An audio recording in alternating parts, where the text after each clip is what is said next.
is a lifestyle.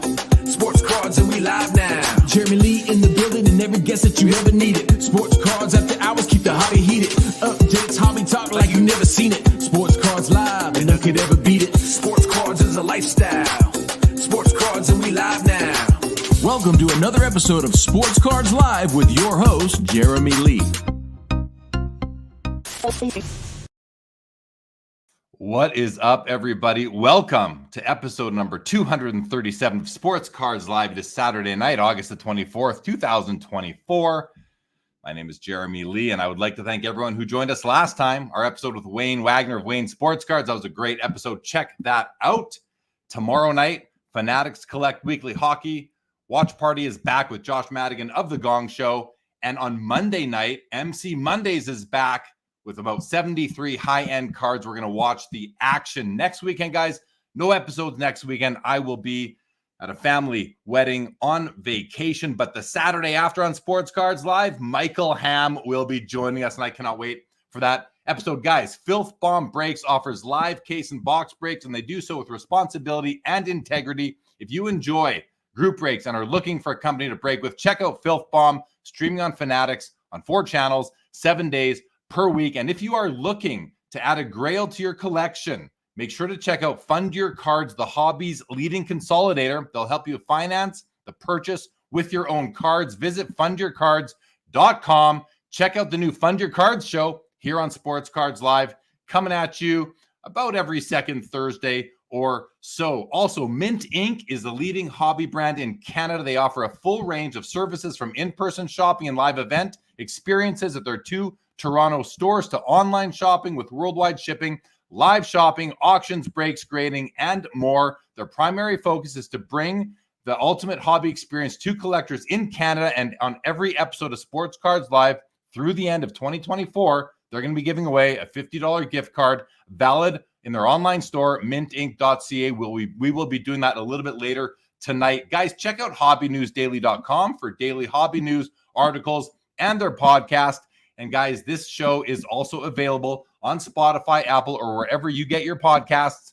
Please check it out there, subscribe, and leave a rating or review. Would greatly appreciate that. Thank you, as always, to all of our loyal viewers, followers, listeners. Greatly appreciate you. If you're not yet subscribed, please take a moment and do so.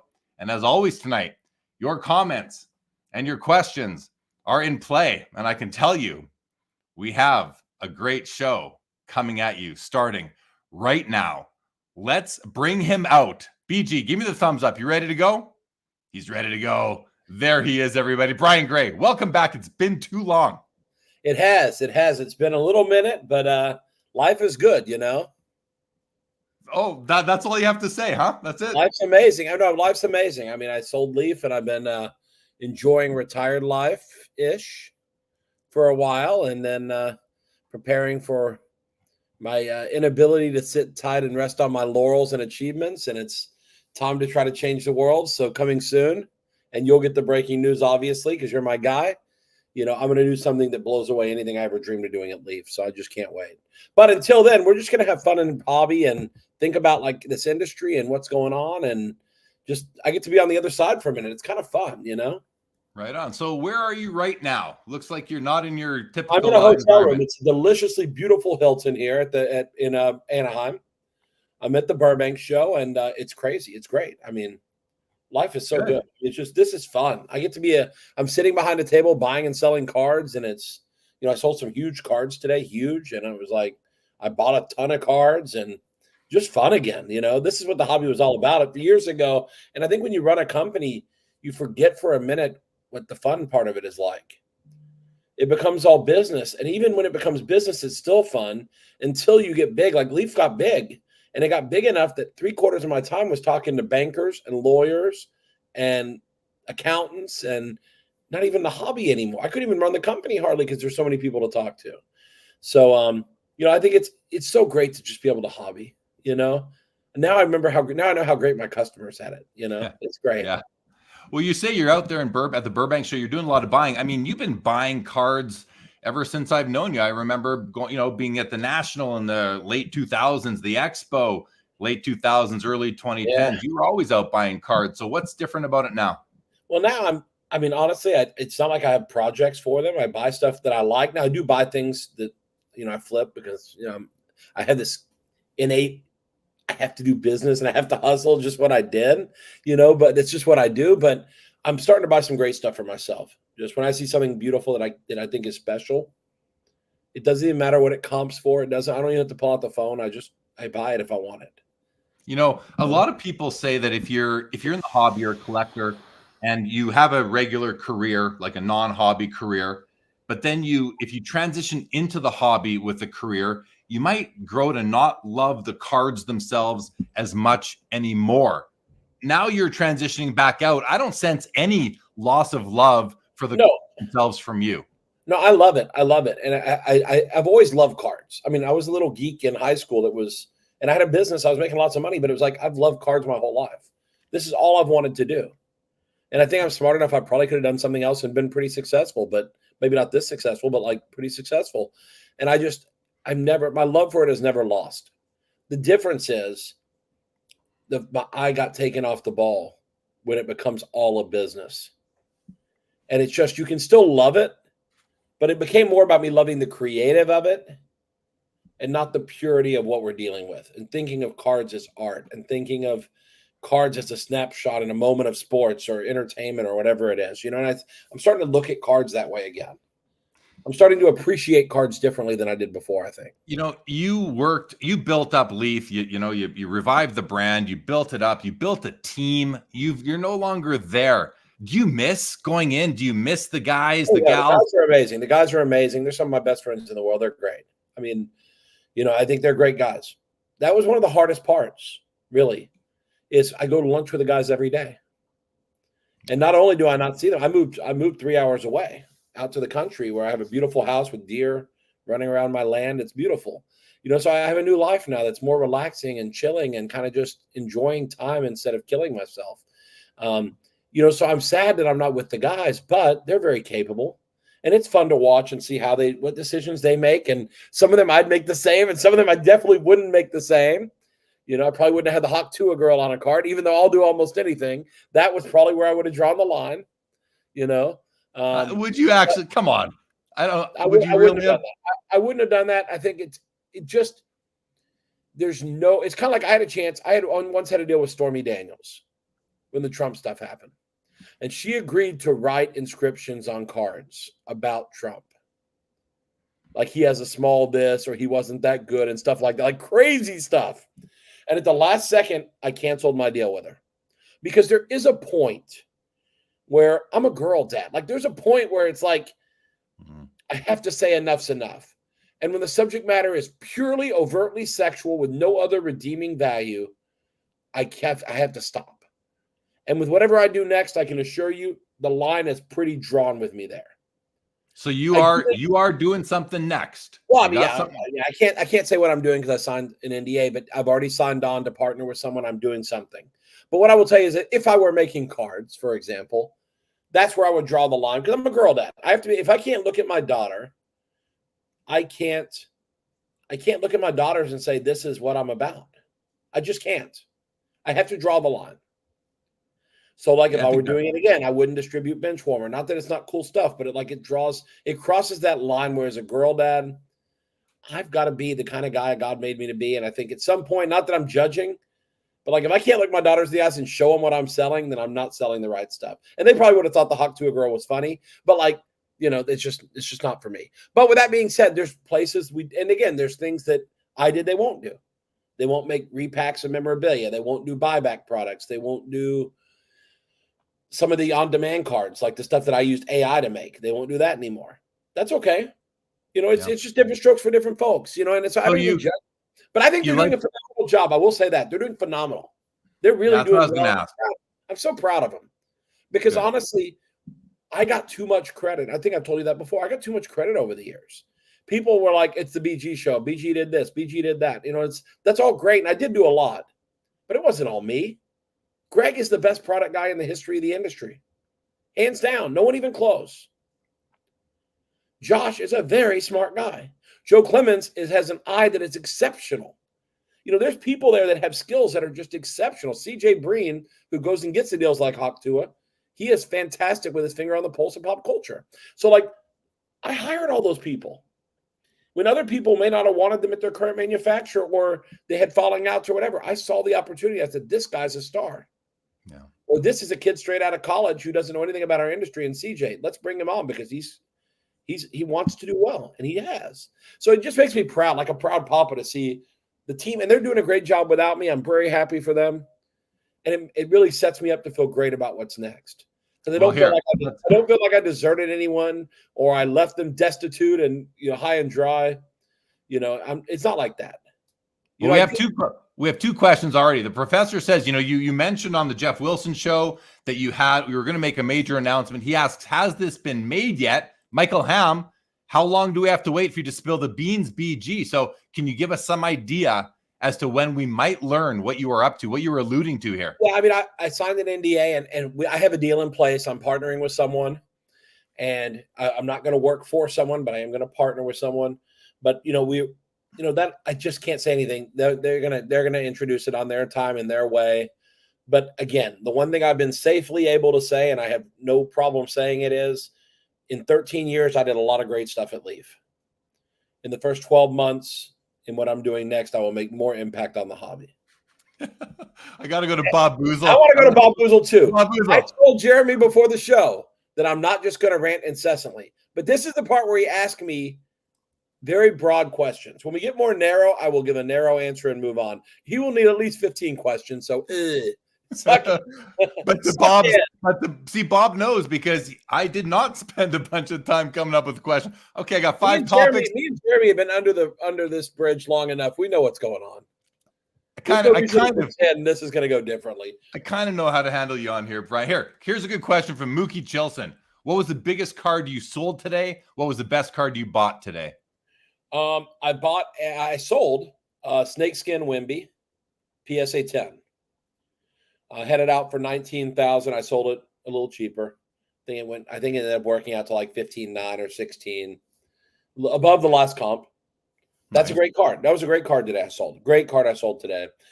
Best card I bought today, and I just sold it today. I'm not allowed to say what I sold it for, but I did buy and sell a gold Slammy Wemby, number to 10, which is a big card. That's a big card. But I took a ton. I got a Russell rookie today. I got a Russell rookie, a Chamberlain rookie. I mean, I bought some great stuff, and that stuff's going in the lockbox. I mean, I'm never selling that stuff. Every time I've ever sold those cards, I've regretted every card I've ever sold. I've never sold except Jordan rookies. I don't regret selling those. But every other iconic card, I've regretted every one I've ever sold. Here, I got to ask you, I got to jump in. Jordan rookies, which, in your opinion, what is the Jordan rookie card? The Star is the rookie card. And the market, like I talked to someone today who owns 2 of the 3 Star PSA 9s. And I believe one's going to come up for sale pretty soon. And I'm hearing like 1.5 to 1.75 million for a Star PSA 9. Like, these are numbers that, like, the PSA 10 never dreamed of being, on the 86. The Star rookie is exceptionally important. I've never totally trusted the card. I've never totally trusted when everything was printed, how many were printed. We keep hearing like little things come out here and there. I just don't know.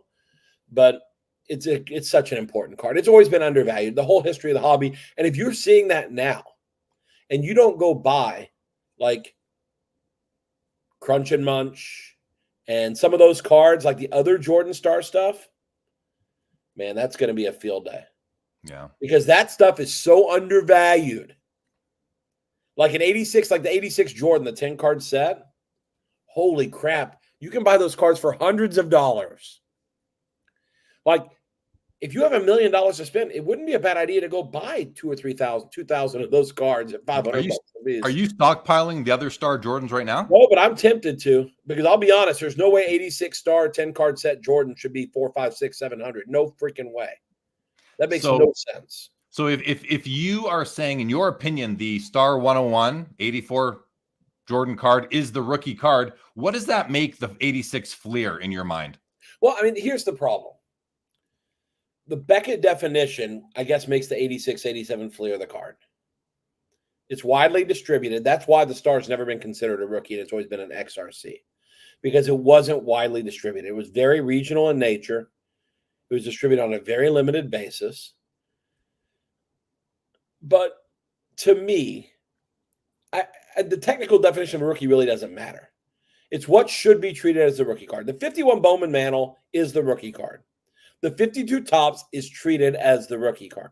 It's the more iconic card. It's the more iconic card. It's treated Chipper Jones. 91 Topps is his rookie card. 92 Bowman is treated like a rookie card. It just is. And so sometimes the stadium, Brett Favre, 1991 stadium is a rookie, but his 1992 stadium is his most broadly traded card, and it's traded like a rookie.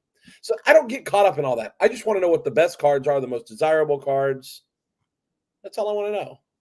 Yeah, oh, fair. It's, you say treated like a rookie. I think it's because some cards, like the 52 Topps, the 86 Fleer, they become more iconic. And I think that's kind of what you mean when you say treated like the rookie. They seem to be trading more frequently, and people like them more. And it might just be the simple beauty, color, the aesthetics, the image of those cards themselves. So I certainly understand that. Yeah, I 100%. I own a 51 Bowman Mantle, and I will be adding a higher grade one when I can, because that is one of the most undervalued cards in the hobby, especially clean, well-centered ones. They're exceptional. They're exceptional. I just see a comment from Simon 466. This is news to me. Did the Leaf CEO resign yesterday? Yes, I know. I have very limited information, and honestly, I didn't know. I found out because people were texting me saying, "Are you going back?" And the first person that said that, I said, "Hell no." I got my money. I've retired, and now someone else has offered me the entire world to partner with them. Offered me obscene amounts that I've never even thought of. So I'm like, fine, I'll do it. But I had no plans to even do that. Well, see, now, Brian, now I understand why. I got a text message yesterday from Carvin. Carvin texted me. He says, is Brian Gray going back? I said, what do you go like? So you saw he's coming on the show? Is he going back to his home before he comes on my show? I didn't know what he was talking about. I got to be honest. That would have been a great announcement. That would have been a great surprise. But I'll be honest with you. I've done everything I possibly could have done at Leaf. There's nothing else to do. Like at this stage, there's nothing else to do. Why would I go back? Because I just do the same stuff over and over again. I don't need to do that. I've done it. I got paid. I'm done. Now, if I'm going to do something, I'm going to blow people away. If I can't blow them away, I quit. I'll just go lay in the pool. And I was in the pool the other day, and deer come walking by. How do you not love this? Yeah, I know. That's the whole life, That's and so awesome. For me, and someone just commented, Bob Boozle just said Steve Jobs went back to Apple. Well, yeah, but Apple was in the midst of the greatest technological innovations of all time, maybe. Yeah. In the trading card business, Leaf is not going to be the driving force behind the next wave of change in this hobby. I'll leave it at that. Yeah. Leave it at that. Stuke says, is Becket on the list of possibilities of companies you might be joining? No, I wouldn't. Because again, the only way Becket would have been intriguing to me is if I could have run the entire business. See, I don't want to run a business. That's the other thing. I'm not working 50 hours a week ever again my whole life. Anything I do will be in a much more limited, 30 hours or less a week. I'm just not working like an idiot or an animal anymore. I've done that for 30 years. I'm done. Yeah. With that being said, the only job at Becket that intrigues me even mildly would be the CEO with no accountability to anyone. I would have to have the full job. I would come in for 1 year only, and the board would have to give me full autonomy to do anything I want. And when they open their mouth, I just shush them. You can't say anything. I either want to fix your business completely, or I can't even bear to stand and look at what's happening. I can't watch. This is it's like when you see cars colliding. You want to watch, but you don't. I don't. Becket has been a great company for so long. I don't want to see what's coming. It's making me very sad. It's sad. Yeah. And I think I could fix that business, but I don't have that in me anymore. I don't want to work like a pig and a dog I don't want to kill myself. I've done that. It's time to enjoy life some. And if I make something, it's going to be something that's going to be earth shattering. Yeah. And I'm going to do it in my way and my time. And it's going to be great. Or I won't do anything, or I'll just disappear in the sunset and just laugh at everyone who's killing themselves. So you're going to announce that scoop in due course here. We're going to find out. In due course, and you'll be right at the top of the list. And it's not really my call. My partners, I'm letting them dictate how this is going to go because, frankly, anything worth doing in an epic way, we got to do the right way. Yeah. And I think we're going to do it the right way. There's no rush. Good. Too many people get in a rush to do things too fast. It's better to execute perfectly. or not perfectly. Perfection is the enemy of progress, as both of us know. To execute exceptionally well. Yeah. To make sure, and like I've spent the last 6 months kind of, I hate to say making up with the hobby, but there are a lot of people that didn't like me when I was with Leaf, or that I rubbed them the wrong way when I was an animal back then. And it's changed now. You have no idea how many people are my friends again that weren't my friends before. Because now that I'm not under all the pressure I was at Leaf, they realize I'm an okay guy. I'm not the best guy ever, but I'm a good guy. I'm a decent guy. You are. And I think people, and you know that because we've been friends before, but we've been friends for years. But a lot of people don't know me outside of being a killer in business and an animal who defends himself, whatever. Your Twitter account. Yeah, but it's not like that anymore, Yeah. But again, I think it's important to repair relationships that were stressed by the business. And I think, honestly, more people like me now than did before. And that doesn't matter either way. Some people will never like me, and that's okay. There's some people I don't like.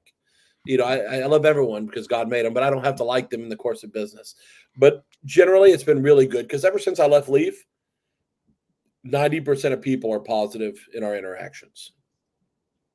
Good to hear. Listen, let's go to a question here. This is a good one. It's a bit different topic, but I like it, and I think you'll provide some great insight. Lucky K said, Brian, I've noticed it's been much harder to make decent margins on singles, buying, side competing with repackers, paying 85 to 90%, and trying to sell near comps shrinks the margins. Any thoughts on the state of flipping? Honestly, I spent over $400,000 here in Anaheim, and I did it buying cards that will end up in someone's repacks. I'll probably sell a lot of the stuff to people who repack. And I was paying 85 to 90% here and buying everything in sight. And the fact is, comps have to go up in time. I've had multiple people today that walked up to my table when I had Downtown's Kaboom's Color Blast, some of the best buys in the hobby, since Panini won't be making them anymore soon enough. And a card comps at $415. And I said, I want $440, $430, $420. And they're like, oh, I can't pay more than $415. I was like, okay, thanks anyway. And when they walk off, they look at me like I'm an idiot. Like, why didn't I take $415? And I'm like, you have to understand. I have lost so much money over the years by being foolish and not paying enough, or by not selling cheap enough. When I knew I was wrong and I made a mistake in my thesis, or I realized we're near the top, I tried to slowly milk it down. And I realized that the price left me behind because I was trying to maximize the whole way down. And I was trying to get it as cheap as possible on the way up. It doesn't matter. You can go buy gold kabooms right now at 1.3 comps, and you'll be fine in 6 months or a year. You'll be glad you did, because they'll be 2x. But again, sometimes if you want something, you got to pay. Think of all the greatest pieces of memorabilia and cards that have ever been sold. Every one of them was an overpay. When the Wagner got bought, it was an overpay. Every time it got sold, it was an overpay. Every time the high-grade 52 Manos sold, they were overpays. Every time a Jackie Robinson gamer got sold, it was an overpay. Every Ruth bat was an overpay. Everything good is an overpay. Think about that for a minute. Every great card had a new high at some point. Every great piece of memorabilia hit a new high at some point. And if everyone is scared to pay what it takes to buy a good asset, would anything ever go up? Things go up all the time. There's buyers all the time. And if the repackers have to save the business, and I think they're providing liquidity that's critical, then we're going to have to rely on that for now. But I do think other people are going to learn a new model.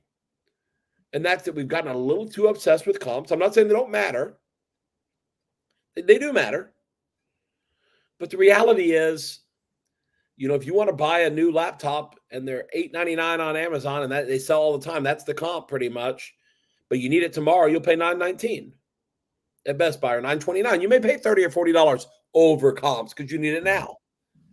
Think about it. I mean, you could buy almost anything you spend money on in your whole life, you could probably buy cheaper somewhere. Well, if people only ever paid comps, nothing would ever change. There has to be people that are willing to take some risk. And I would tell people, you should be blessing your lucky stars and thanking the repackers for providing a level of liquidity and a line in the marketplace that has helped keep things super duper firm. Yeah. That's very promising. That's very good. Let's go to another question. Michael Ham, does Brian ever think someone will challenge the licenses? Challenge the licenses. I think just the exclusive licenses. So Fanatics will have the licenses for eternity. The other companies won't exist by the time the licenses come up. And I mean that in the nicest way. I think companies like Leaf and little companies, they'll be fine because they'll just make whatever they make. Fanatics is going to have everything.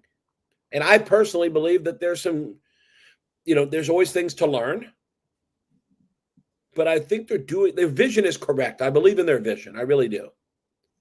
But there's always things to learn and always better ways to execute. Sure. And even people who are super smart, and they're the smartest people I've ever met, there's still a process here. Here's a question. Let's go to this one. Mookie Chilson wants you to name names. He says, name someone you have mended fences with since you left Leaf. One relationship that has been repaired. Can you? I mean, here's one last night. This will blow people away. Last night, I had dinner. Not last night. Night before last. Thursday. I had dinner with the guys from Sports Card Radio. How was it? Flemings and had an amazing dinner. And you know what it was? We used to threaten to sue them and all. We had all this back. I just realized in my life, like now, it doesn't matter. Was it just the three of you? It was, and then their producer Tim, the guy who's the producer Tim, who's quite the guy. I love him. But I mean, he's a ladies' man, as my understanding. Yeah, he's crazy. He's fun. I like him. They're all really fun guys, actually. They really are fun guys. I think it's a shtick to some extent. It's just a shtick. They have fun. And the fact is, I used to take it so seriously, I let it bother me. And then I was like, what's wrong with me? Why am I not just laughing at them and saying, whatever? And so now we joke about it. But again, it's just little people like that it's like, you know what? I think let's take a step toward, So that relationship has been mended. Any other relationships that you can? Sure. I mean, I think there's guys that I'm trying to think. There's definitely guys where I went and said, you know what, I'm sorry in business I was so tough on you, or that I did this, it was just business. I hope you understand that. There's numerous guys like that, or there were guys that thought I was too outspoken, or that, whatever it was. And I'm like, hey, at the end of the day, it's just business. I'm sorry. The business makes us be aggressive and do things we wouldn't always do. And I think a lot of people just saw me as being brutally tough. Because when I bought, I was a ball buster. When I sold stuff, I was a partnership. Well, here you go, BG. Lucky K thinks that your new deal is with Sports Card Radio. Absolutely not. No. No. That's not it at all. I mean, obviously, that would not be the earth changer that I would like to be involved in. How about this one? Here's one. The professor says, "How do we learn who are these repackers? It seems that they are mystery people like the banker on Deal or No Deal." You mentioned you're out buying for repackers. All the big breakers on Whatnot are repacking. Okay. I mean, Backyard Breaks, they are loosely affiliated with Flamethrower, and they're making incredible, massive volumes of repacks. Bleacher Breaks makes repacks. Swish Breaks make repacks. We the Hobby makes repacks. Every big breaker makes their own repack now. And the fact is, the demand is so high for these products, partially because when you open the Panini stuff, you're getting killed a lot of times. And I mean, it just is what it is. You're opening a box of Prism, you pay $800 for, and you get $77 worth of stuff, and you're ready to jump off a bridge. But in a repack, when you spend $800, on a bad box, you get back $300, and on a good box, you get back $4,000. It's a better risk profile, although I do understand it. But it's also cool if you weren't around for all these things to actually be able to pull. I invented the repack in 2010. I was the first premium repack product ever in 2010. One card per box worth hundreds of dollars. We did that rookie retro in 2010 at Leaf. But I just look back and I'm like, you know what? It provides an alternative way of collecting. You can pull a Mickey Mantle out of a pack again. You can pull insane cards that you have to open a case of Optic, or you can open a box of a case hit edition repack and get a downtown every time. Just why? It's like to buy a bonus on a slot machine. You can either sit there and play the slot machine for hours trying to get the bonus game, but now you can pay like $200 and just play the bonus game. Yeah, right. Skip all the BS. Let's just get to the fun part. That's what. Here's a question. The problem is repacks have to be honest and have integrity. Yeah. And there is no accountability right now. And the consumer needs to watch, pay attention, and sometimes say, going to take a pass on that. That doesn't meet my profile and my what I expect. I'm glad you mentioned that because we have a question from Michael Ham. I'm going to get to it, but I'm going to just set some context before I bring up his question. I'm going to say, assuming BG that the repack world is full of integrity. There's always going to be bad actors, but generally speaking, it's run with integrity and honesty. In that situation, what could kill the repack, if anything? I mean, I think the biggest issues with repacks is, I would say, first, making sure that the promises made and the representations are true. Like if we say the floor is 500, the floor needs to be freaking 500. It needs to be honest in the sense that the breaker on the screen does not know what's in the repack. Because again, some of these very small time breakers, it worries me. Because they can literally put a repack on the screen and they know what the case it is. Well, if they know it's Patriots and they tell someone, that person can not only try to spin the wheel till they get Patriots, but they could literally get a better team than the Patriots and trade for the Patriots. Like there's too much possibility. That's why I've always believed that repacks really should be third party. I thought they should be third party created and sold to people like that. And that's why we did that at Leaf. But that's one of the things Leafs decided not to do after I left. They didn't want to spend the time, resources, and energy on repacks. They're focused on making new Leaf products, and that's great, you know. But I think that's the biggest risk is just, will the honesty, integrity, and those things be legitimate? And I see Lucky just asked a question, but I do believe that Whatnot does require now a floor and a ceiling. A floor and a ceiling. And if it's a mystery card show, like a big wheel with a bunch of cards on it, they also have to provide an average. So I think there is some accountability. And I'll be honest, there's times I've reported repacks to Whatnot because I watch every show. And I've seen shows where breakers sold teams that did not exist in the product. Wow. They made their own repack, and they gave a checklist up front that showed there were no New England Patriots in it, but they put Patriots on the wheel. Well, if they're not possible, you can't sell them. Yeah. So I reported those things to Whatnot. And I said, this is not fair. Because again, I've spent my last 6 months kind of looking out for the consumer. Honestly, I've actually literally been a watchdog. If you look at my Twitter, you'll see I've called out guys who scam. Like I was one of the first guys to report the guy who scammed the cards from a VIP Ribs when he palmed the card. It was horrible. Yeah. His sleight of hand is so terrible. It's kind of like Roseanne Barr running a 40-yard dash. Like she's not going to like leave your side of vision. She ain't going faster than your eyes are. This guy was terrible. The worst sleight of hand I've ever seen. But I'll call that shit out because it's not okay. Not okay. So for Zach Nygett here from Collector Creative, he says he's basically saying, do you think the repack model is sustainable long term? If so, do you think that we'll need to have more transparency with checklists? Listen, checklists are okay, but like the example I just gave you is where checklists got you in trouble because they put out a checklist and there were 2 Tom Brady cards in this product. They both got pulled in the first break they did. And then they sold the Patriots in future breaks, knowing there were no Tom Brady cards left in the product. And they knew it because they made it. And they put out the checklist, and on that stream, they pulled both cards. It's like, then I don't think you can sell teams once they're dead. Well, that screws the economy up. So I always say, don't make a checklist. But honestly, I've probably got 1,000 spreadsheets, 1,000, where I've analyzed breaks from Backyard, Bleacher, Swish, We the Hobby, VIP Rips. And I've literally gone through and comped every single card in every single box. I figured out what their cost is. I look back at what they sold every spot for, because Whatnot shows you what every spot sold for. I add up what the spot sold for. I deduct the fees, and I figure out the profit margins these guys are making. And you would be shocked. Some people think they're making mints. Some of these guys are getting killed. I've seen guys lose 10, 20,000 on a break. Like, not uncommon these days. If you stream at the wrong time on the right night, you can get crushed.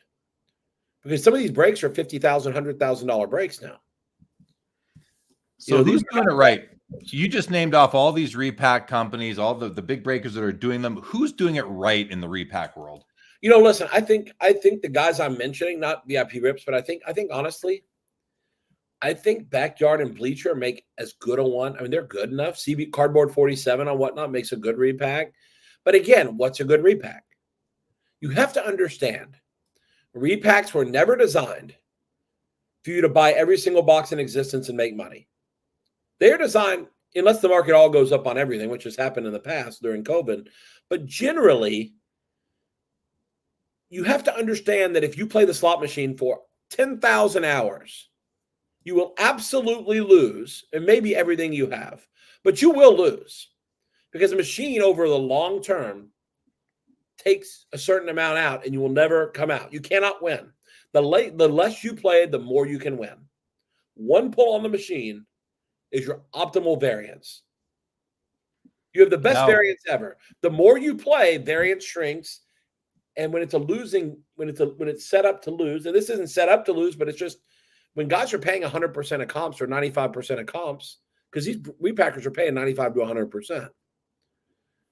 I mean, when you get the card, it's worth 100% unless something has happened and it's gone up.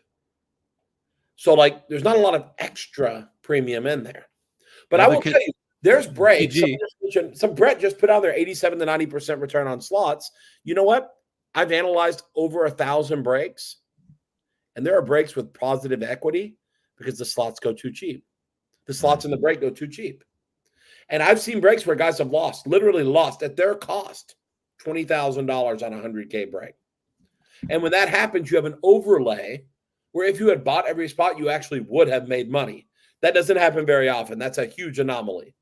But I have examples I can show you on a spreadsheet where people actually could have bought every spot and made money because the spot sold at a heavy discount. Now, you mentioned, you go the slot machines. That is a regulated world. Yeah, I don't like saying slot machine because that infers. No. But that I'm leading into something here. You mentioned it, and gambling, casino is regulated. Michael Ham, good question. Do you think that regulation is imminent as far as the sports card hobby goes? Breaking group breaks, that sort of thing. The games. I will say, and I've watched a lot of Fanatics live and whatnot. I would say the biggest risk of regulation right now is on whatnot. And it's some of the stuff that goes on there is pretty dicey.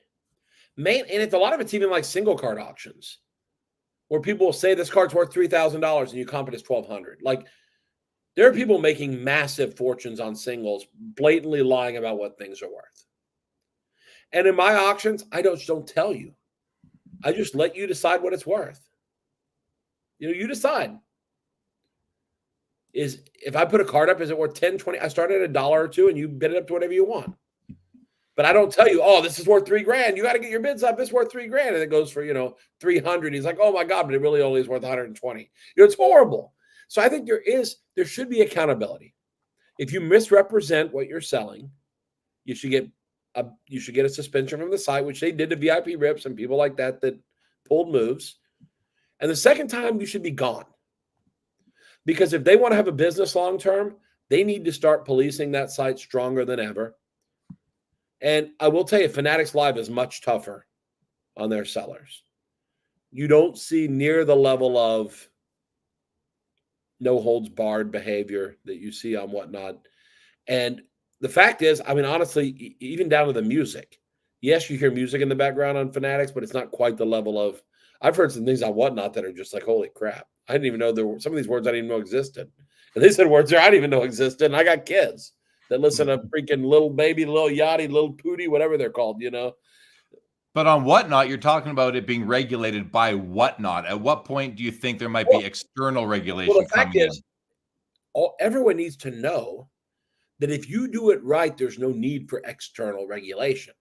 The need for external regulation comes out of an unwillingness or an inability to regulate yourself. That's the reality. Yeah. And I'm not so sure that anybody wants to regulate this business. And I don't think we want it to be overly regulated. This is not like the stock market. This is different. It is. Yeah. And so I think expecting that's kind of crazy. Let's switch gears. You were at the National in Cleveland. You were at Fanatics Fest, the inaugural Fanatics Fest in New York City. Now you're at the Burbank Card Show. There's a lot of talk out there, Brian. People are wondering, is Fanatics Fest going to kill the National, or are they butting? Are they going up against each other? Can they coexist? What are your thoughts on the hobby event landscape now that Fanatics has introduced Fanatics Fest, which I was there.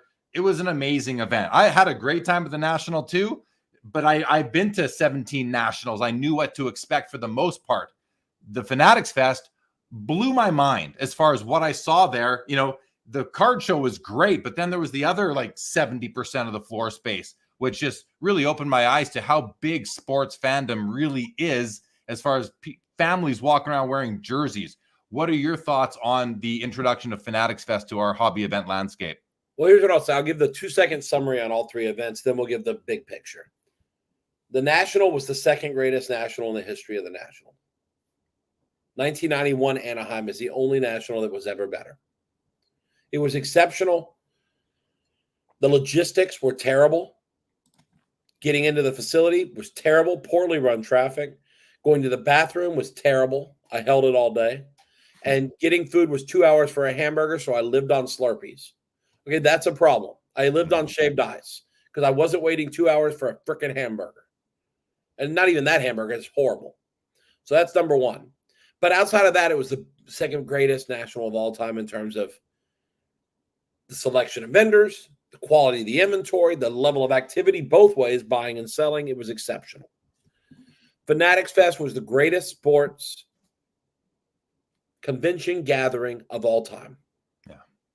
No sports convention gathering has ever been greater than what Fanatics pulled off in their first attempt. Now, the card show was not designed to be the National, I don't think. I thought the range of vendors was good enough. It was every bit as good as a big regional show. They charged a lot for the booth, which really set a barrier to like people coming there with a flea market. You weren't going to pay $3,500 for a booth to set up a flea market. You were going to come there with quality material to represent the hobby, right? They put beautifully, all the showcases matched. Yeah. Like they gave matching, so it looked like a professional setup, which is how this business needs to look sometime. But I thought the card show selection was good enough.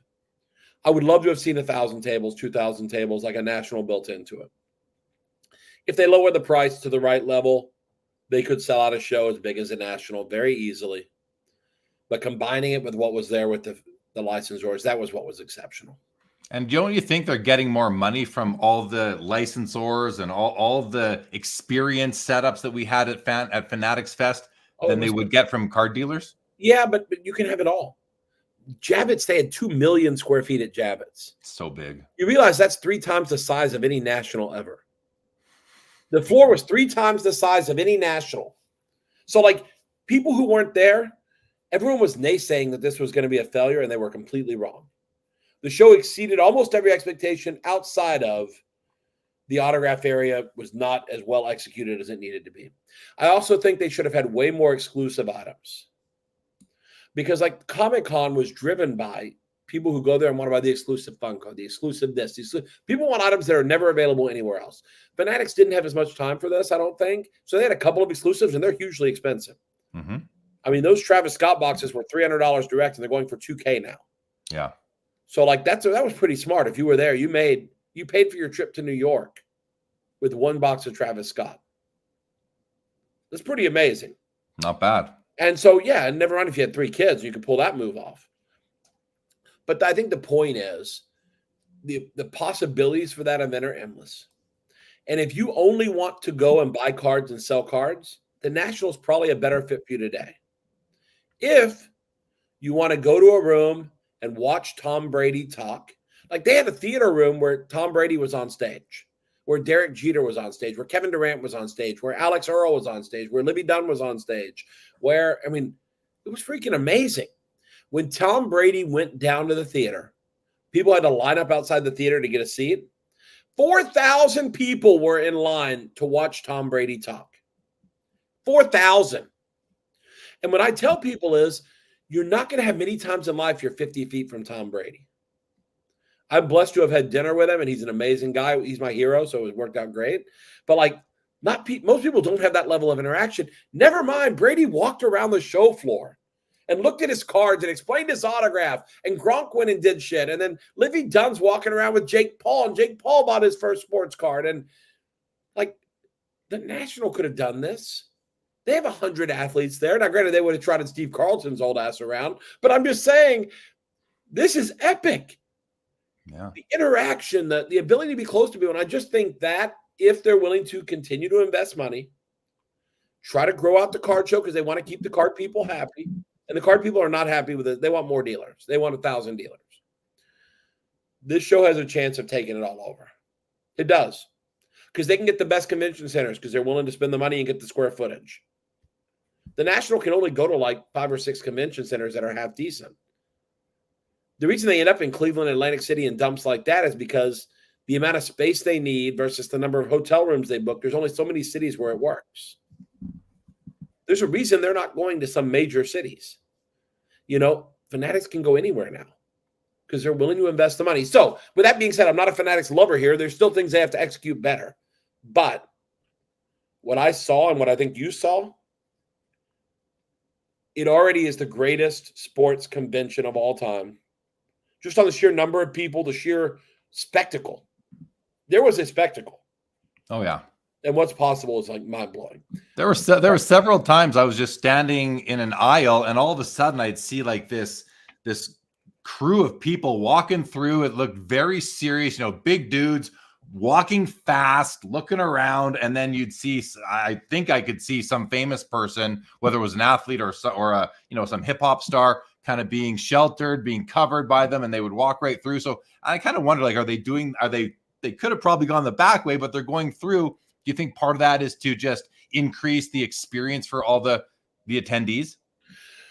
Yeah, I think part of it was they wanted integration like that. Yeah, sure. But I mean, a lot of the people, like, I mean, Jay-Z was there, DJ Khaled was there, and they just went to the Jay-Z club in the middle. But even then, Fanatics was so smart. These guys are hanging out on the upper deck of the club there in the middle of the show floor. And there's 100 people on the ground looking up because they can see Jay-Z talking to DJ Khaled. Yeah, like, with their cameras out. Amazing, man. That's freaking amazing. You know, and so again, I think we have to understand Fanatics Fest was not a card show. It was a fan experience. Yeah. And I think the idea here was to get the casual fan to come out and be exposed to cards and other things, sometimes for the first time. Ironically, what's interesting, I'm in Burbank right now. This is one of the best regional shows I've ever been to, the one I'm at right now. The hall is gorgeous. The lighting is amazing. You can actually I can grade a card here. I can look at a card and the lighting is so good. I can, with high accuracy, tell you how the card's going to grade. That's very hard to do in a convention center. Yes. Yes, it is. Rob and his team are amazing. Freaking amazing.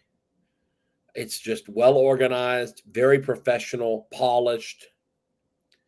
And again, this is the kind of thing, and I saw Ruben was here. Michael Rubin was here.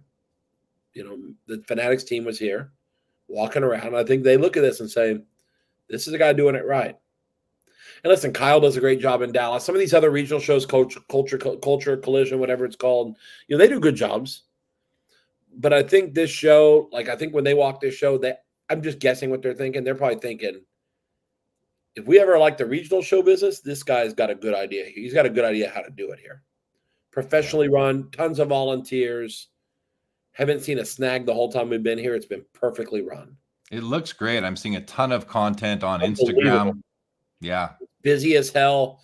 The great amount of inventory here is really great. It's really great. Is it moving? What are you noticing on the floor? Yeah. Stuff's selling great. I've sold 6 figures here. What about other vendors? How are they? What's the general feel? Everyone's selling. Like, I couldn't even buy from dealers here. Usually shows I walk around, the dealers sell me tons of stuff. Because if you're paying 85-90%, you can usually buy a lot of shit.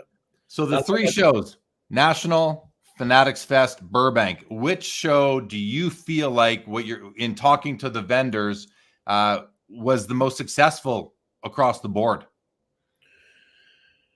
I mean, the National's still the biggest volume of anything yet. No doubt. And then this show, honestly, the volume level's huge. But these are pure card shows. Heck, this show doesn't even have autograph guests.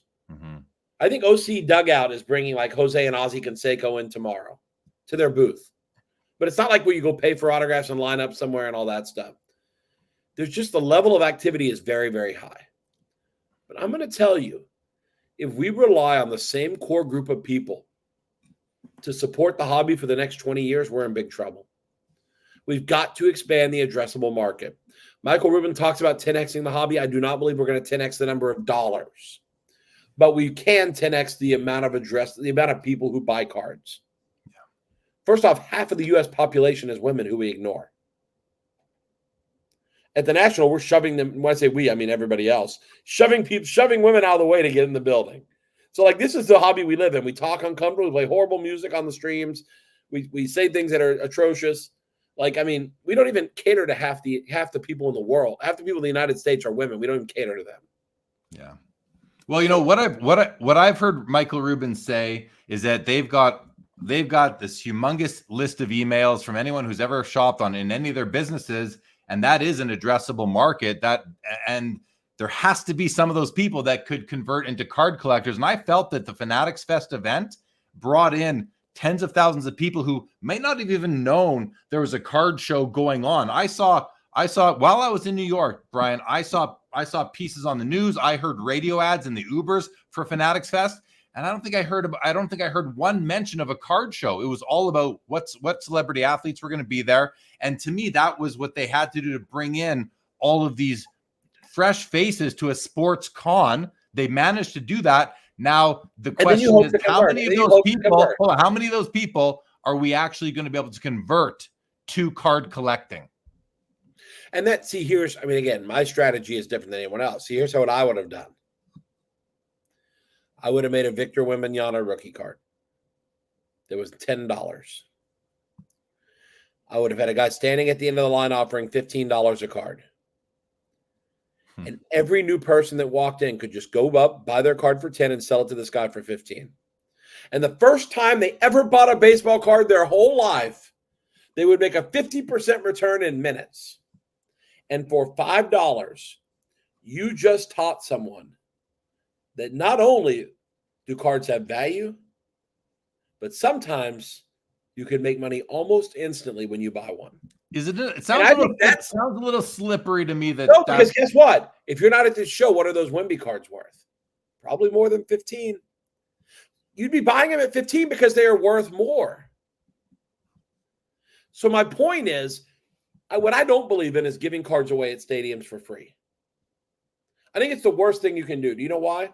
Look on the ground after the game. Yeah. Littered with cards. Yeah.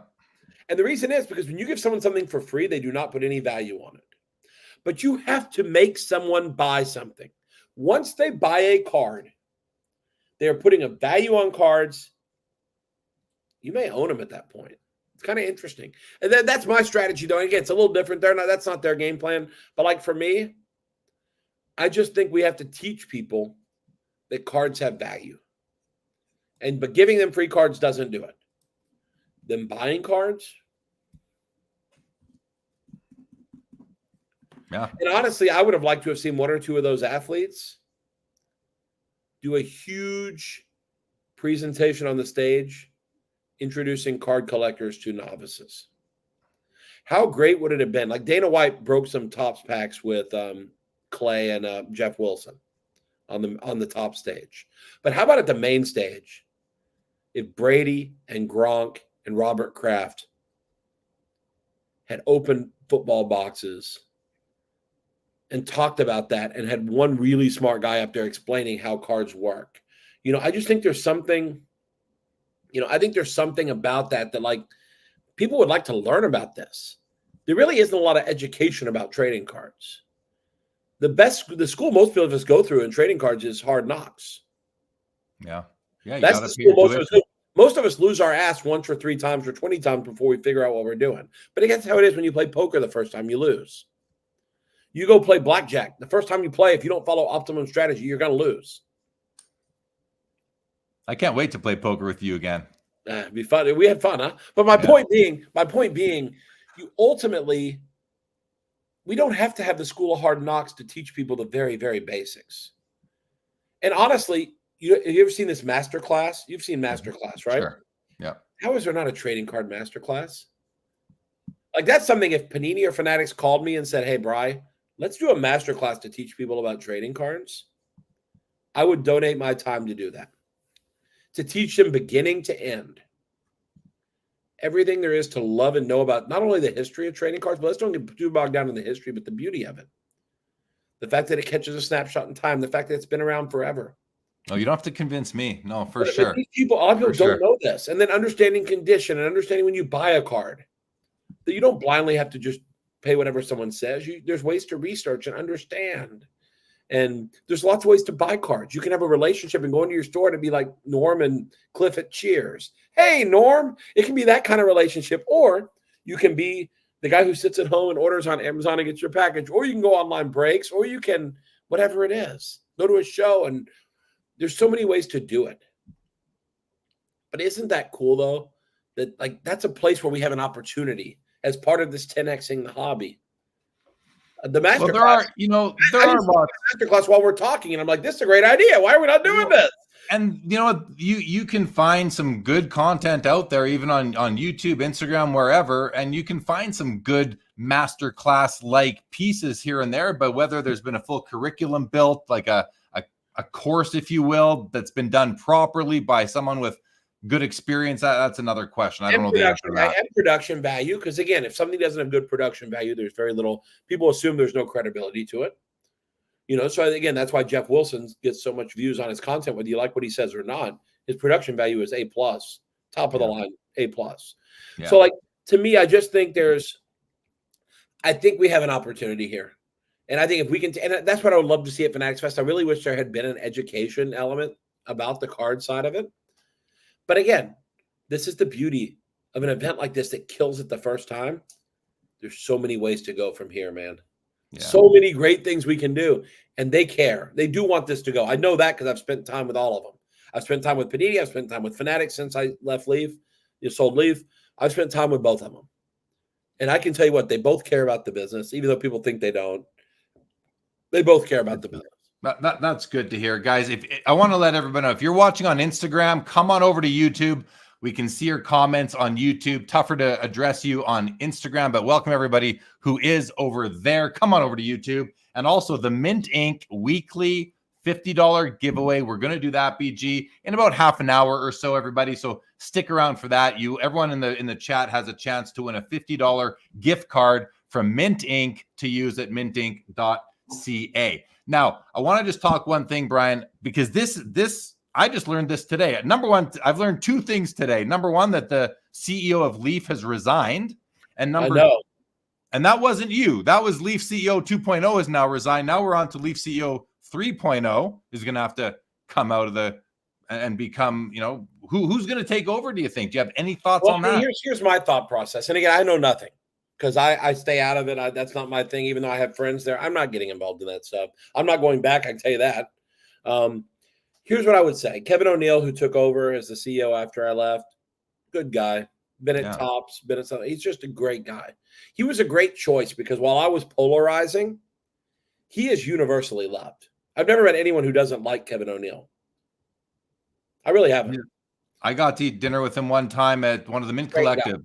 An amazing guy. And to address someone in the chat, the private equity company that bought Leaf, Orange Mountain Capital, he was recommended.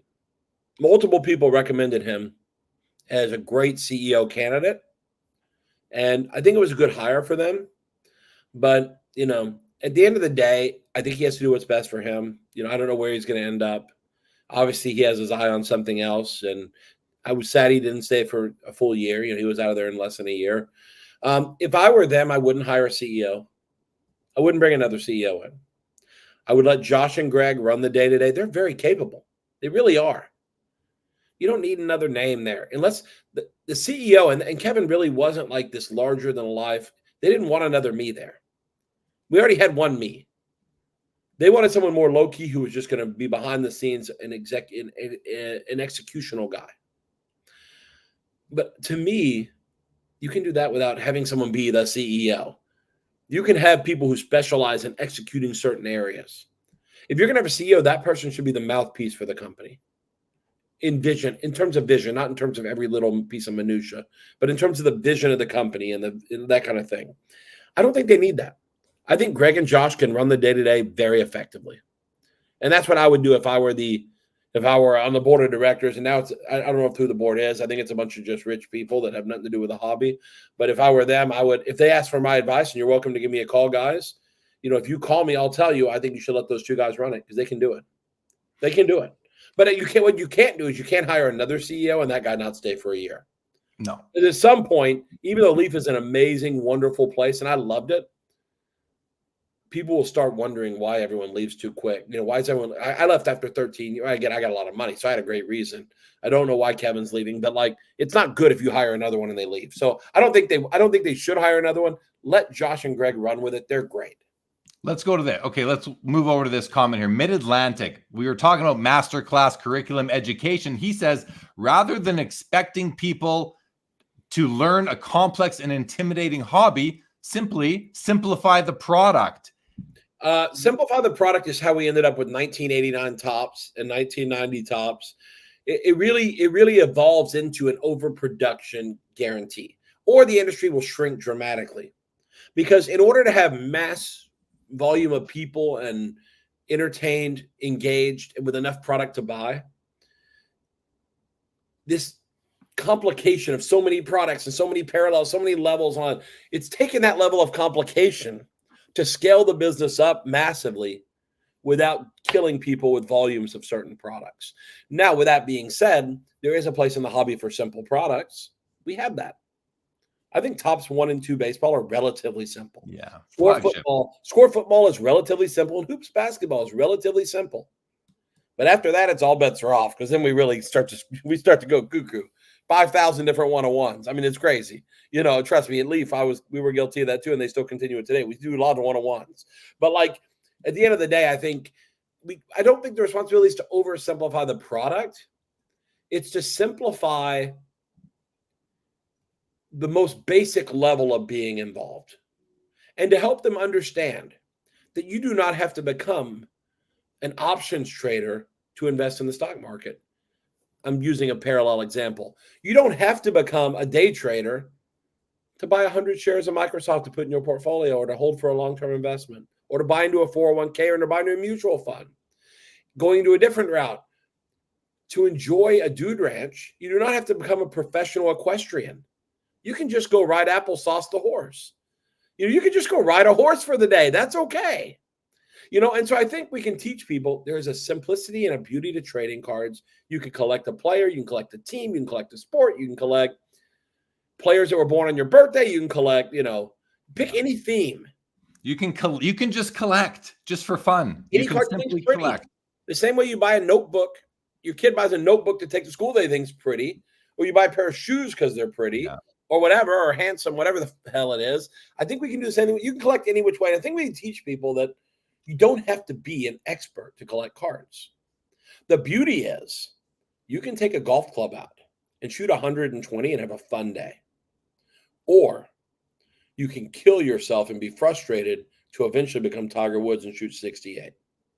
And there is a whole lot of fun between 68 and 120. And I think too many people give up on golf because they expect to shoot 80 or under 100 the first time out. And when they don't, they get frustrated. There's a lot of fun to be had in this big, long range. And I think we need to encourage that. I think sometimes we don't. When a guy goes to a show for the first time, that's the problem with a show like Burbank or Dallas. They go to the show, they walk up to a showcase, they don't even know cards. And a guy's cards say 4.7K, 3.95K, 2K. 12K, and they're like, what the hell's going on here? Is this they know nothing. They don't understand. Or people's cards aren't even priced. They don't know what's an expensive card and what's a cheap card.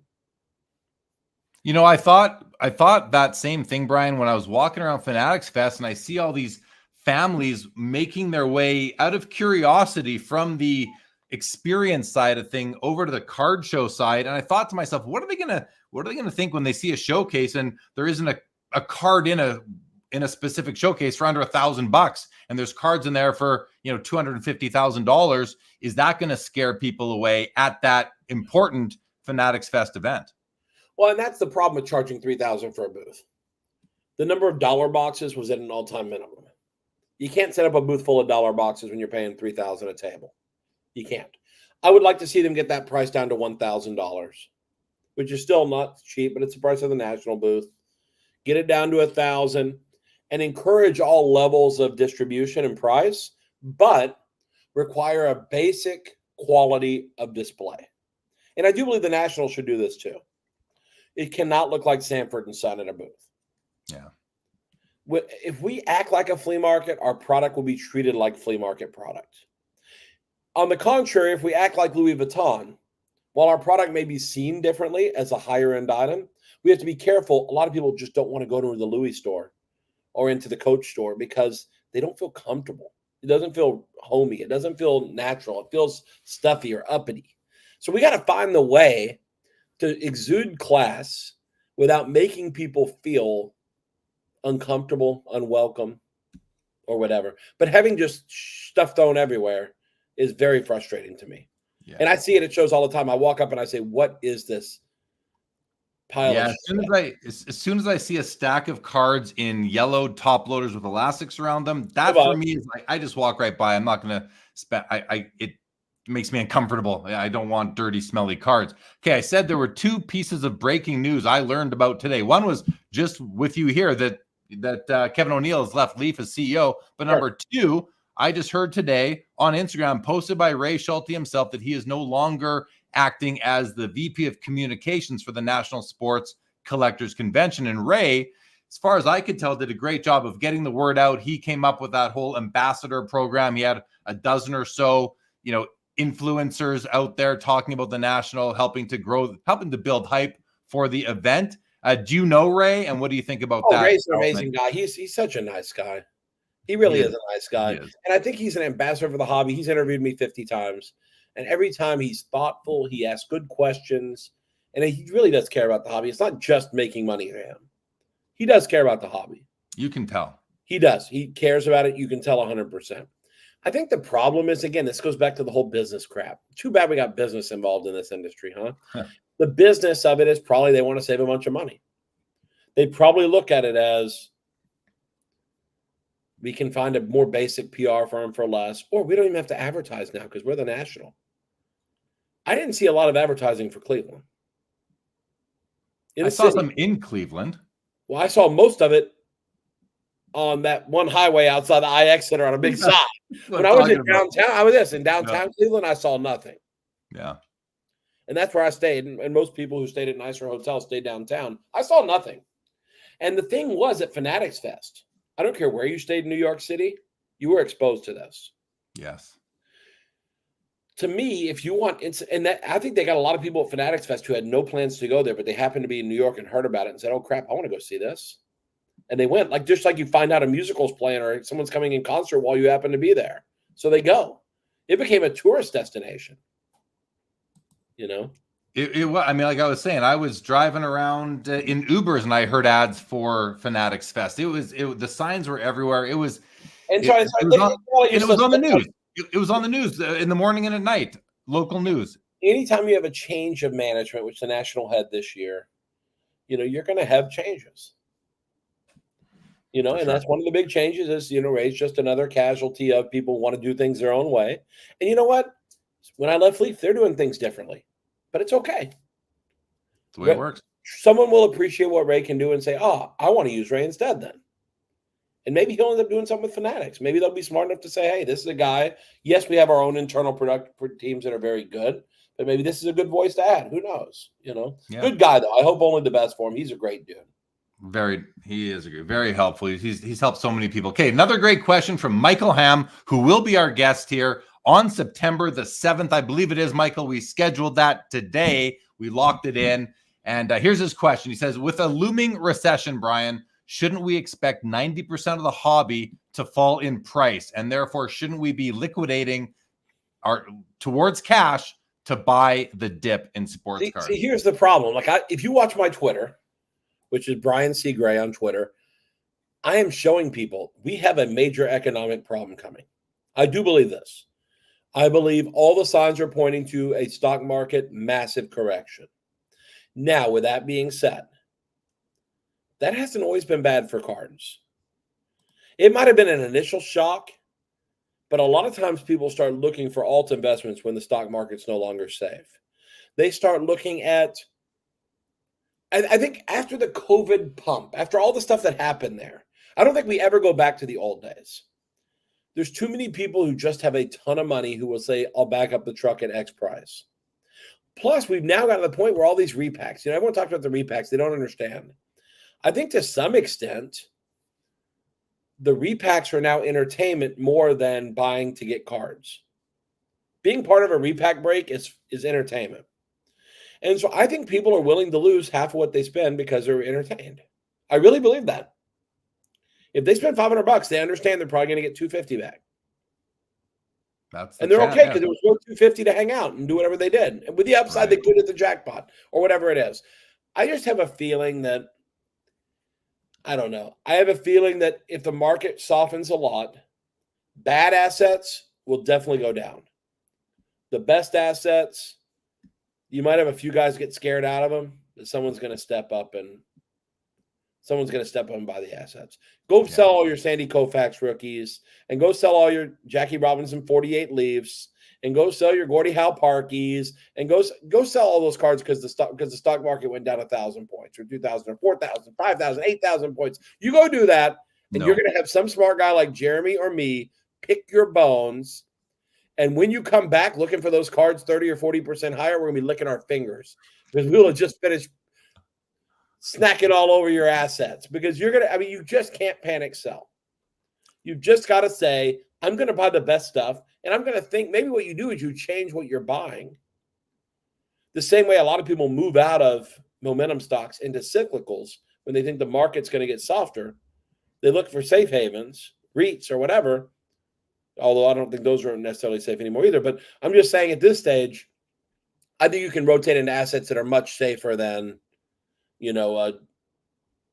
National Treasure Sam Howell rookies or whatever it is you're speculating on, Go blue chip. Just go.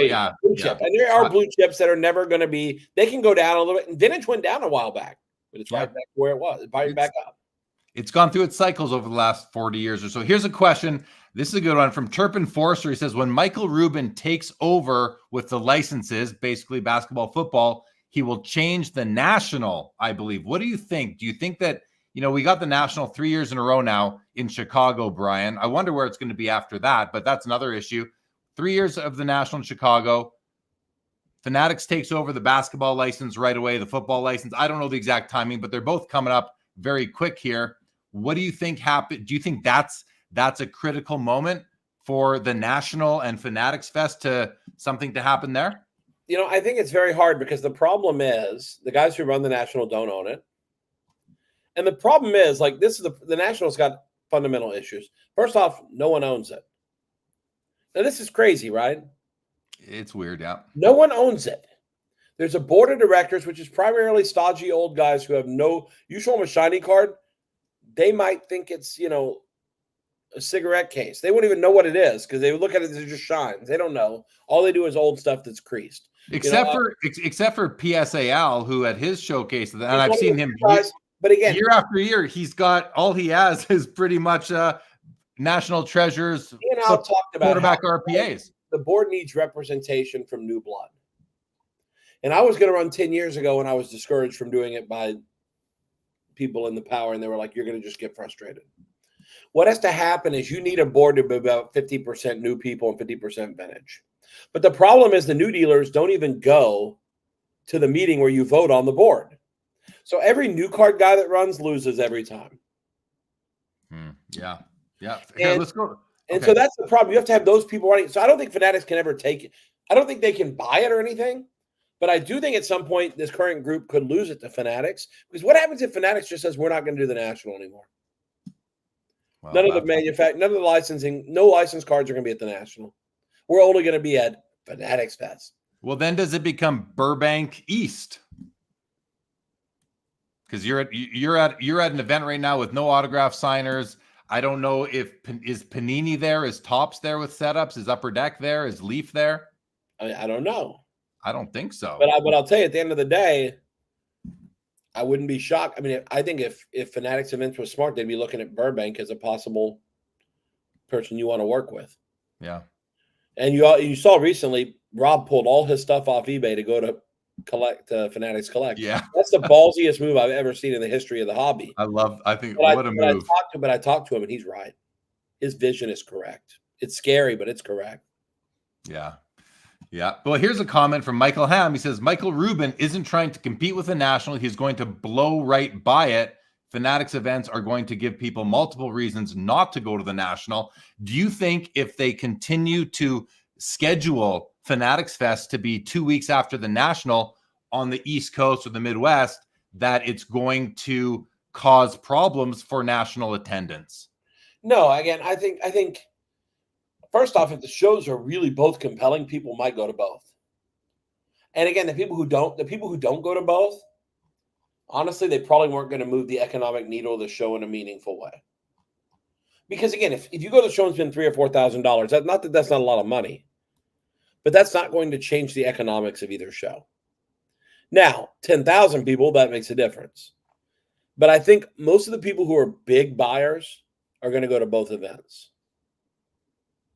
I do. Yeah. I mean, I think so too. But I did hear from some people that said, you know what? They didn't go. Maybe these are people who live out east. They said, I'm not going to go to the National. I'm going to go to Fanatics Fest this year. And they wanted to check it out. Here. Turpin Forcer right here. I was made to choose the National over Fanatics Fest. So some people are going to pick one over the other. And I think that's perfectly fine. You have to decide, is this just an experience of buying and selling cards? Or do you want to have a different kind of sports experience? If you want a more deep sports experience, then maybe you go there. I did see a great question. Someone mentioned Rob still has 2.3 million eBay listings. Yep. That's because it takes time to transition the inventory from one system to the other. Yeah. But he has pledged to move all of it to Fanatics Collect, which is pretty powerful. Go to the comment right beneath that one here from Ankesh. Yeah. He says, can you please expound on your comment on Rob's vision moving to Fanatics Collect? Sure. Here's the thing. The addressable market on eBay is quite large. Okay? But most people who buy cards on eBay are card collectors. I think the number of pure random people who buy cards, there are some. When you move to Fanatics Collect, and maybe eventually onto the Fanatics platform, more broadly, you're talking about team stores. Yeah. You're talking about team websites. You're talking about Fanatics website. The reach to the sports fan generally is massive. So if you want to grow your business beyond hardcore collectors, you're going to do that by reaching the masses. And I think even more importantly is when you do it through like a Fanatics Collect, I'm telling you, if you're buying from Rob at Burbank because he has great range of inventory or whatever you buy from him for, are you telling me you're not going to go buy it from Fanatics Collect from him? Like you're going to quit doing business with Rob because it's not on eBay anymore? Probably not. He's got your email address. Because guess what? When I did a signing with William Shatner, I needed 500 cards. I called Rob and bought them. I bought 500 William Shatner common cards from Burbank to get signed because no one else had 500 William Shatners that I could buy on Monday and have them in my hands by Friday. Yeah. So I don't care if he was on, if he was on the Ukraine National Collectors website or if he was on Hobby Shop Japan, I would have bought this stuff. I go wherever Rob is when I need his stuff. What about this? Chris C says vintage will continue to be the leader of the pack long term. What are your thoughts? Because there's ultra modern that sells for more than a lot of vintage. No. I think that's too broad a statement. I think vintage is relatively safe.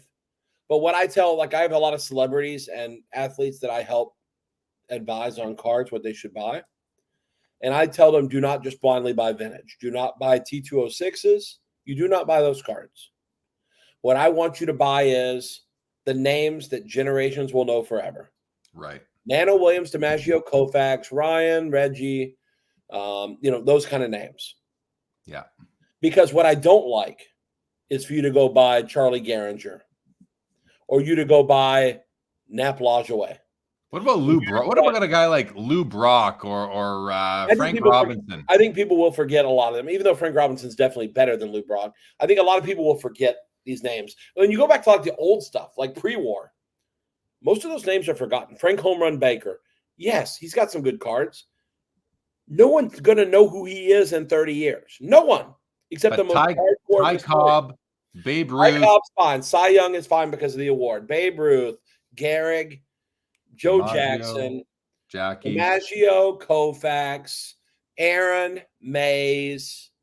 Those names are totally fine. Pee Wee Reese, of course, one of my faves. It's only my. I don't think he's good enough name, but his 53 Bowman is the greatest card ever made. 53 Bowman color is the most beautiful card ever created. That's my number one favorite card ever created. It is here's a comment. Lucky K says, I can't see card dealers continuing to purchase a $3,500 booth for Fanatics Fest. Some of them I think will, but I think it's a big ask. What do you think? Well, I do think long term that the business has to justify it. But I think they also wanted a more select group for this first show because they weren't going to put 1,000 tables in here. I think they wanted guys who were committed. And I think a lot of people wanted to show Fanatics that they're serious, that they want to be part of the Fanatics ecosystem. Let's go to Stuke's question here. Is the average collector going to get priced out of the hobby to the big buck guys? Well, the problem is you used a word there that screws your question up. You said the word hobby. Now, if it's really a hobby, you're not getting priced out because you'll reset what you collect based on price. The problem is you want to buy the investment level, the speculative type cards at not big buck prices. That's not a hobby. That's speculation. That's industry. It's business. Like, that's the problem. Now, if you want to just purely collect, trust me, I went through a dollar box here at Burbank, and it was awesome. Like, we found $100. We found a card that's liquid for $100 on eBay in there. I found cards I'm going to grade, that I'm going to pay money to grade dollar cards because they were dead cherry mint, Ant-Man mosaic rookies for $1. You know, so there's ways to buy stuff for sure. Good. Okay. That's why the card companies have so many different products at different price points. You know, if you want to buy the most, I think most of us are, maybe not you, BG, but most of us here tonight are priced out of Lamborghinis and Ferraris. I'm not complaining about it. I will go ahead and drive my GMC or whatever. First off, I don't fit in one of those. I'm going to be buried in something that size. So unless that's my coffin, I'm not buying one of those. I'll stick with the Escalade I drive. Yeah. It's a big vehicle, you know. But there you go. Most of us are priced out of luxury items like that. But we still manage to get by. We still manage to eat. We still manage to get transportation. We still can buy clothes, and we have shelter over our heads. We're just maybe not living the life of luxury. And I think that same approach has to be applied to the sports card and to the sports card hobby, whether you're collecting, investing, whatever. Because if not, you could see yourself going broke from credit card debt based on ripping packs or whatever it is, entering breaks and that kind of thing. So definitely. Okay, guys, we're going to do this now, Brian. Take short break. We're going to do the Mint Inc. $50 giveaway. All right, guys? So what this is Mint Inc., local card shop out of Toronto. They have 2 locations. It's on the ticker right now. They're giving away a $50 gift card to mintink.ca every episode of Sports Cards Live through the end of the year. So I'm going to share something on the screen. To enter to win, you got to put hashtag and then what you're going to see on your screen right now. We'll do a randomization. We'll give you guys a couple of minutes to get your comments in. And before you do that, I got to look at the comments to see what I need to say for after, because I'm about to lose all the old comments. So let's see if there's anything there that I want to grab. Okay, we are good. Here we go. Hashtag MintInc2. Put that in the chat. Hashtag MintInc2, you guys. And one person will win a $50 gift card to mintink.ca. Thank you to Mint Inc. for supporting the channel and for having these giveaway to help support the audience. Appreciate all that. Bob Boozle says, my wife won't let me play. Bob, I saw you put a comment in the chat earlier, something like, I overpay on my wife or something like that. Mm-hmm. Bob Boozle's always bringing the heat to the chat. In any chat he's in, I see him elsewhere as well, but glad you are here, Bob Boozle. The entries are coming in. Why isn't it registering on my screen? Oh, there we go. Now we got it. Just had to do a little click over there. Brian, we can keep on chatting though while we are collecting these guys as you see it. And some of you are behind, so hopefully you get your entry in on time. We got over 150 people watching right now. Only 25 entries. Only 1 in 6 people. Andrew, who doesn't want free? I know. And that doesn't even include anyone watching on LinkedIn or Instagram, because I can't see that, but I can see everybody on Twitter and YouTube. We are over 150. So get those bids, get those entries in, guys. We are going to still be getting to the X-raying topic, the CT scanning, that is coming pretty much next because we have Brian for 35 more minutes. He's got a hard stop here, guys, at the top of the hour. Don't you, BG? That's it, and that's a first because normally I'll talk for days if you'll let me. You know, you will. All right. Well, 28 entries out of we got 158 people with us right now. Although some people might be back there. So, guys, I'm gonna do like a quick 3, 2, 1 and hit the draw button here any second now. Brian, while we give a few more seconds to get some more entries in, I wanted to give us a little bit of a preview. Actually, you know what? No, we're not going to do that. We are now stalled. We just got our 30th entry. 5 seconds, guys, and I am going to hit the draw, and you can see all the names go by that got entries in. 30 out of 150. 1 in 5 people are entering. Crazy. Find better chances for everybody who is here right now. 5 seconds, 4 seconds, 3 seconds, 2 seconds, and 1. Here we go. Let's see who's going to win this. One person will win $50 tonight, and that is going to be Stooks Baseball Cards is our winner tonight. Stooks, congratulations, a loyal viewer, and I even have Stooks' own personal baseball card in my hobby person binder. So Stooks, got to meet Stooks at the National a couple years ago. Congratulations on the win. You gotta send me a message somewhere, Stooks, so that I can get you your code. You can email me at sportscardsliveshow@gmail.com. Congratulations to Stooks. And thank you to Mint Inc. for sponsoring the giveaway every week through the end of the year.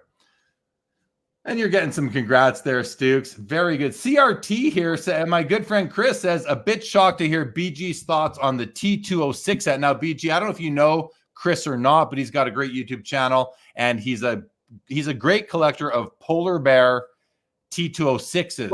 I love them personally. I think the problem is, we can go through the checklist if you want of the Hall of Famers. I think you're going to be shocked if you took a poll. 90% of the people in chat will not know who 3/4 of the Hall of Famers in that set are. Because you're talking about Hall of Famers that, like Fred Clark, no one knows these people. And it's too bad. It sucks.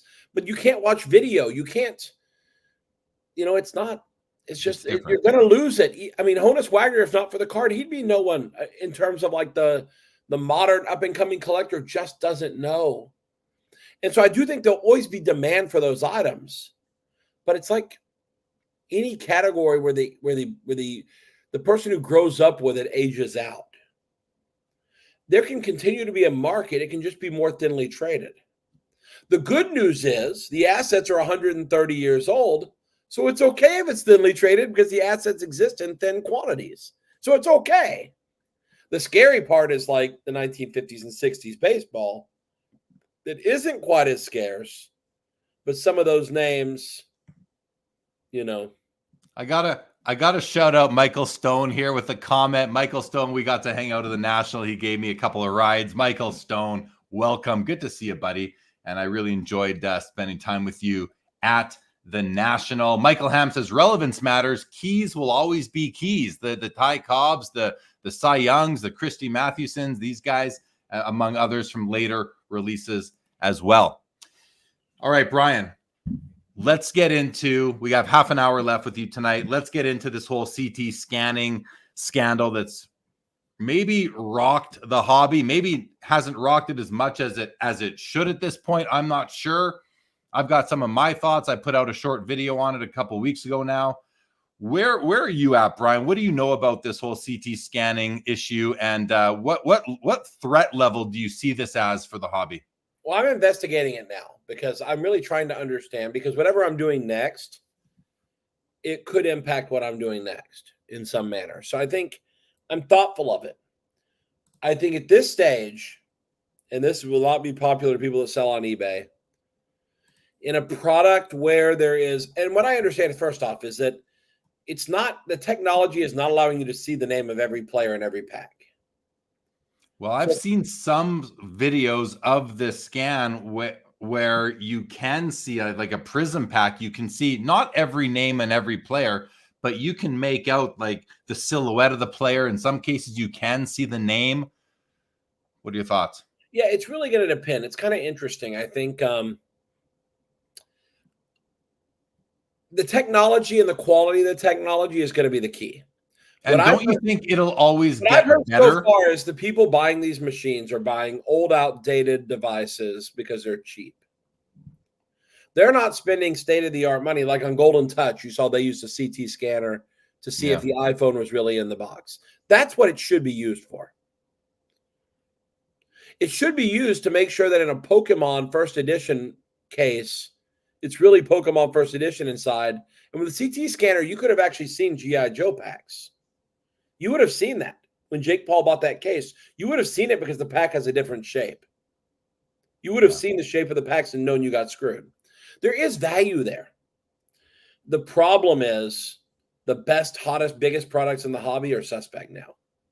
Flawless is a big problem. You can see the logo, man. That's clear as day. Mm-hmm. There is no discussion there. You can see a booklet that's like in the big double holder. You can see that. Big problem. You can probably see the Nike swoosh since it's raised on the card. Big problem. In Treasures, you can see the logo and you can see the RPA. Big problem. Yeah. I think at this stage, if you buy a loose box on eBay of a high-end product, I mean, I don't want to say you deserve it, but I think you now have to start thinking about considering yourself warned. I think what's going to, you know who this helps actually, is people like Fanatics and Panini. Explain. Because don't you want to buy your boxes from the company to know if you're going to buy boxes and not cases? Don't you want to buy from the one place that you know cannot or will not CT scan it? And then get better. Here's what scares the shit out of me. I haven't even seen yet. Can you scan a case of Flawless and see what's inside? Or do you have to open the box? If you can scan a sealed case, then we're triple screwed. Yeah, I'm not sure, but there's a comment here. Turpin Forster says they can only see the top card and you can't tell color. I saw a video that they saw almost every card in a single pack. So I don't know where Turpin Forster got that from, but I don't think that's right. I think they get, now you mentioned Flawless is a problem. Flawless is a problem because they're all laying flat. You're screwed. You mentioned Fanatics and Panini. You think it helps them? I think a lot of people are going to be skeptical of whether or not they know where there's already all sorts of accusations out there on loaded boxes going to certain breakers. So there's going to be a lot of skepticism that the manufacturers would know what was there. They don't need the scanners. They know, they could know what's in there potentially. I think that, and again, it's going to be a lot of skepticism on that for sure. But where my mind goes now, Brian, is like all this, there are people out there sitting on warehouses full of unopened product. Does it hurt them and their product? And then also, Brian, and this is a great question from KK, he says, if the value of a card is partially determined by the value of a box and the value of boxes decreased because they're in question now, wouldn't that mean the prices of the cards would decrease too? I think it has the opposite effect. No, I think it makes the cards worth more because there's fewer of them out there because people are scared to open the product. I don't think it does because honestly, boxes have gone up in price and singles really haven't gone with it. That's why when you open a box of Flawless, you get your ass handed to you. But partially, you're going to box for $5,000 and you're going to get $400. Brian, the product has gone up in price partially because all of the group breakers are selling it to their customers at premiums. But if their customers are less interested in buying it because they don't know if it's been CT scanned or X-rayed or whatever, they may not, those prices might come down, which I think that should lead to more of it being opened because there's lower risk, less money. But also, if people get scared of the hobby, they're opening less product, fewer cards get released into the wild, they become rarer on the secondary market as well. I think there's all sorts of different moving parts here. Yeah, and I think what they're going to have to do is, I think there is an ability with the CT scanner to interfere with the ability to scan something clearly. I think there is a way. I mean, there's got to be some way they can put a metal plate or something over the patch that would have had the Flawless logo, man, or whatever it is to shield that. I mean, the reality is, if you can look through a case, I think we're screwed. That is concerning to me. That is very concerning to me, because then it's not like a loose box becomes poison. It's a sealed case can be poison too. Or we have to say, you know what? We're going to redemption stuff, not because we have to, but because we have to. It's And that's almost scary. seems like I mean, redemption. I have a Brian Gray Leaf card with an inscription from you that says "Redemptions suck," and it seems to me like redemptions do suck, but redemptions might be one of the potential solutions to this issue, and that's a step backwards. I don't think I don't think Fanatics. I've heard Michael Rubin say that he knows redemptions are an issue with hobbyists, so I don't think they want to go in that direction. They have to figure something. Redemptions are okay when necessary for safety and protection of consumers. The problem is redemptions are used because we haven't been able to force athletes to sign, or other issues that it's not really about safety. Like, here's the thing. In blaster boxes of some products, Topps has included autographed baseball redemptions. That makes sense to me, because you can't put a baseball in the blaster box. You know it's in there. Duh. The box would weigh a pound or two instead of 6 ounces. So, like, there's times where redemptions make sense. Then there's other times when it's a $3 common autograph. There's no need to put a redemption in there for it. Just take those autographs and use them in customer service if you get them too late.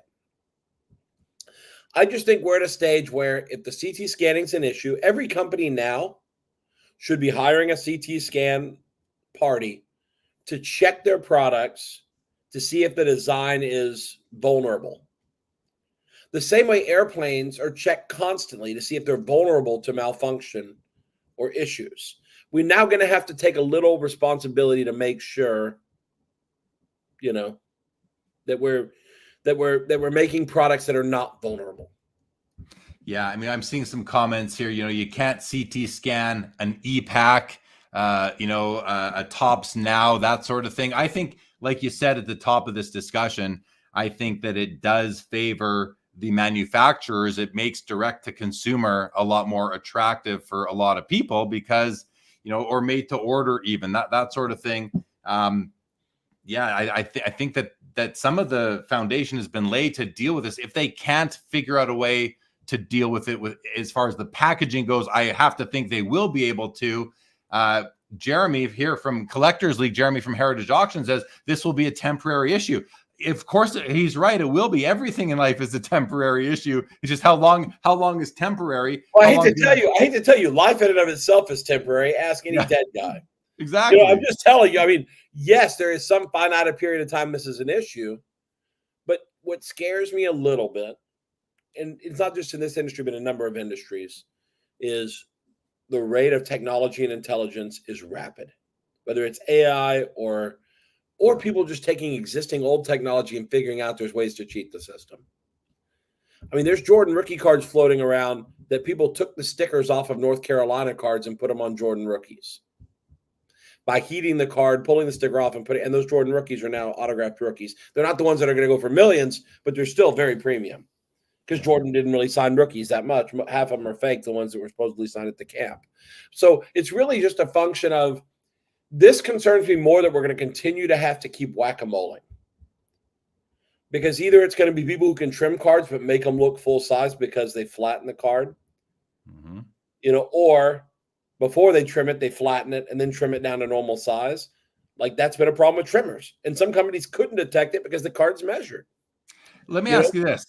We've seen all of these big hits end up with big breakers. Now, whether or not it's just sheer volume and that's why they're getting them, or they are, quote unquote, these loaded boxes. What is your take? Do you think that, whether it was due to CT scanning or manufacturers, putting these things where they want them to go, do you think that there's been any nefarious activity that has led some of the biggest breakers to get a higher than normal, say, frequency of big hits? No, I don't think so at all. I think this is a sheer function of the amount of product that's getting opened. Yeah. Okay. They're opening a massive amount of product. And again, when you open a certain amount of product, you're going to see more hits. And the fact is the average account is buying peanuts in terms of amount of product. How long do you think this, because it was mentioned on one of these videos on the Sports Card Madness podcast that has interviewed this scanning company. I think it was mentioned by the guy from the scanning company that this has been going on for a while.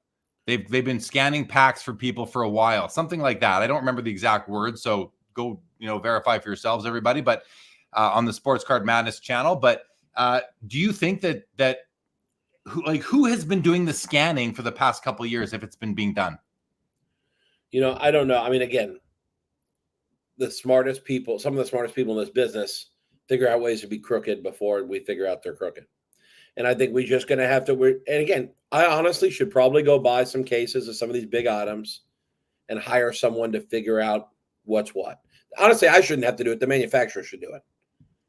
Top should call someone who does this and say, listen, we've got inventory here. We want you to look at every product and tell us what you can tell us about it.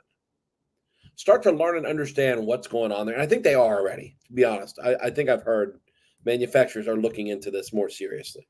Well, but I think that's what has to happen. Is they have to figure out where their vulnerabilities are, and then you address them. You address your vulnerabilities. The fact is, though, people are going to continue to find ways to cheat. In the old days, what people did is they'd buy like Upper Deck Portraits 2005 football boxes on closeout because the shrink wrap was big. Then they would buy a box of 2007 Premier Football. They'd open the Premier box, pull out the good cards, replace the bad ones, put it back in the box, take the shrink wrap off of the bigger Upper Deck box and reshrink it because then it's the Upper Deck shrink wrap and it fits the right size. So that's been going on for decades. For 20 years, people did shit like that.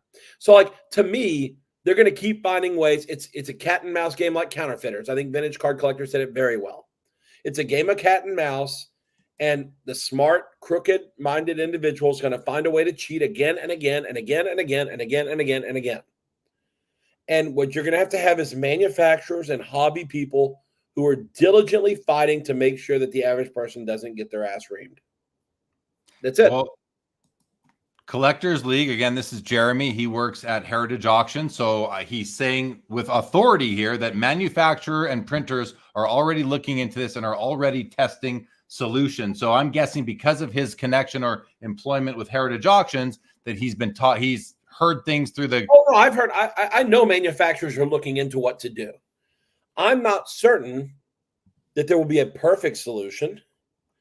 But again, even if they find a solution that works in certain cases, some people spend their whole life finding vulnerabilities in systems. They find like arbitrage situations when it's a cards and they try to understand, this whole hobby. This sounds funny, but in 1988, when I really started ramping up in the hobby, I was a dumb high school kid. But you know what I figured out? That you could buy a case of 88 Donners at Sam's for $250, sort all the cards in order, and people would pay $1,000 once you sort them to order and buy everything. And I said, this doesn't make sense. I'm a dumbass kid. There's no barrier to entry except $250 and maybe an hour or two to sort the case.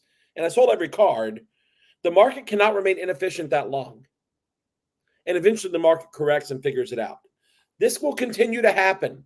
Someone will figure out where the market is inefficient, vulnerable, weak, whatever it is, and they will continue to take advantage of every one of these failures and flaws, whether it's manufacturer websites that haven't stomped out bots, which that was a problem for a long time. When the market was on fire, Panini was getting nailed with bots. They were getting all the good stuff. We continue putting out fire. And if you don't think AI is going to continue to find ways using AI that we're going to be able to manipulate systems and machines act as people and make choices and do things that interrupt the flow of normal transactions,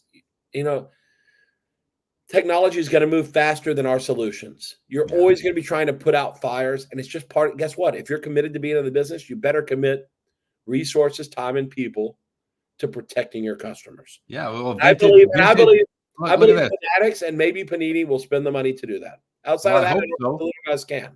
Vintage sums it up well. He says, sure, but a solution today won't be a solution years from now. That's the problem. That's years why from now. How about weeks from now? Weeks from now. As soon as you find a solution, there may be a way to stop the solution.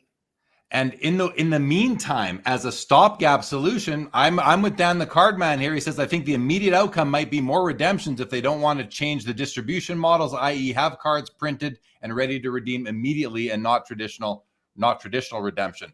I'm not sure about that, but I definitely think that redemption would be a way to, get around this, to stump the bad actors in the meantime until they can, if they want to maintain the current distribution model, which I think they want to. It seems like they want to. They like the idea of LCSs, scattered across the country, the world.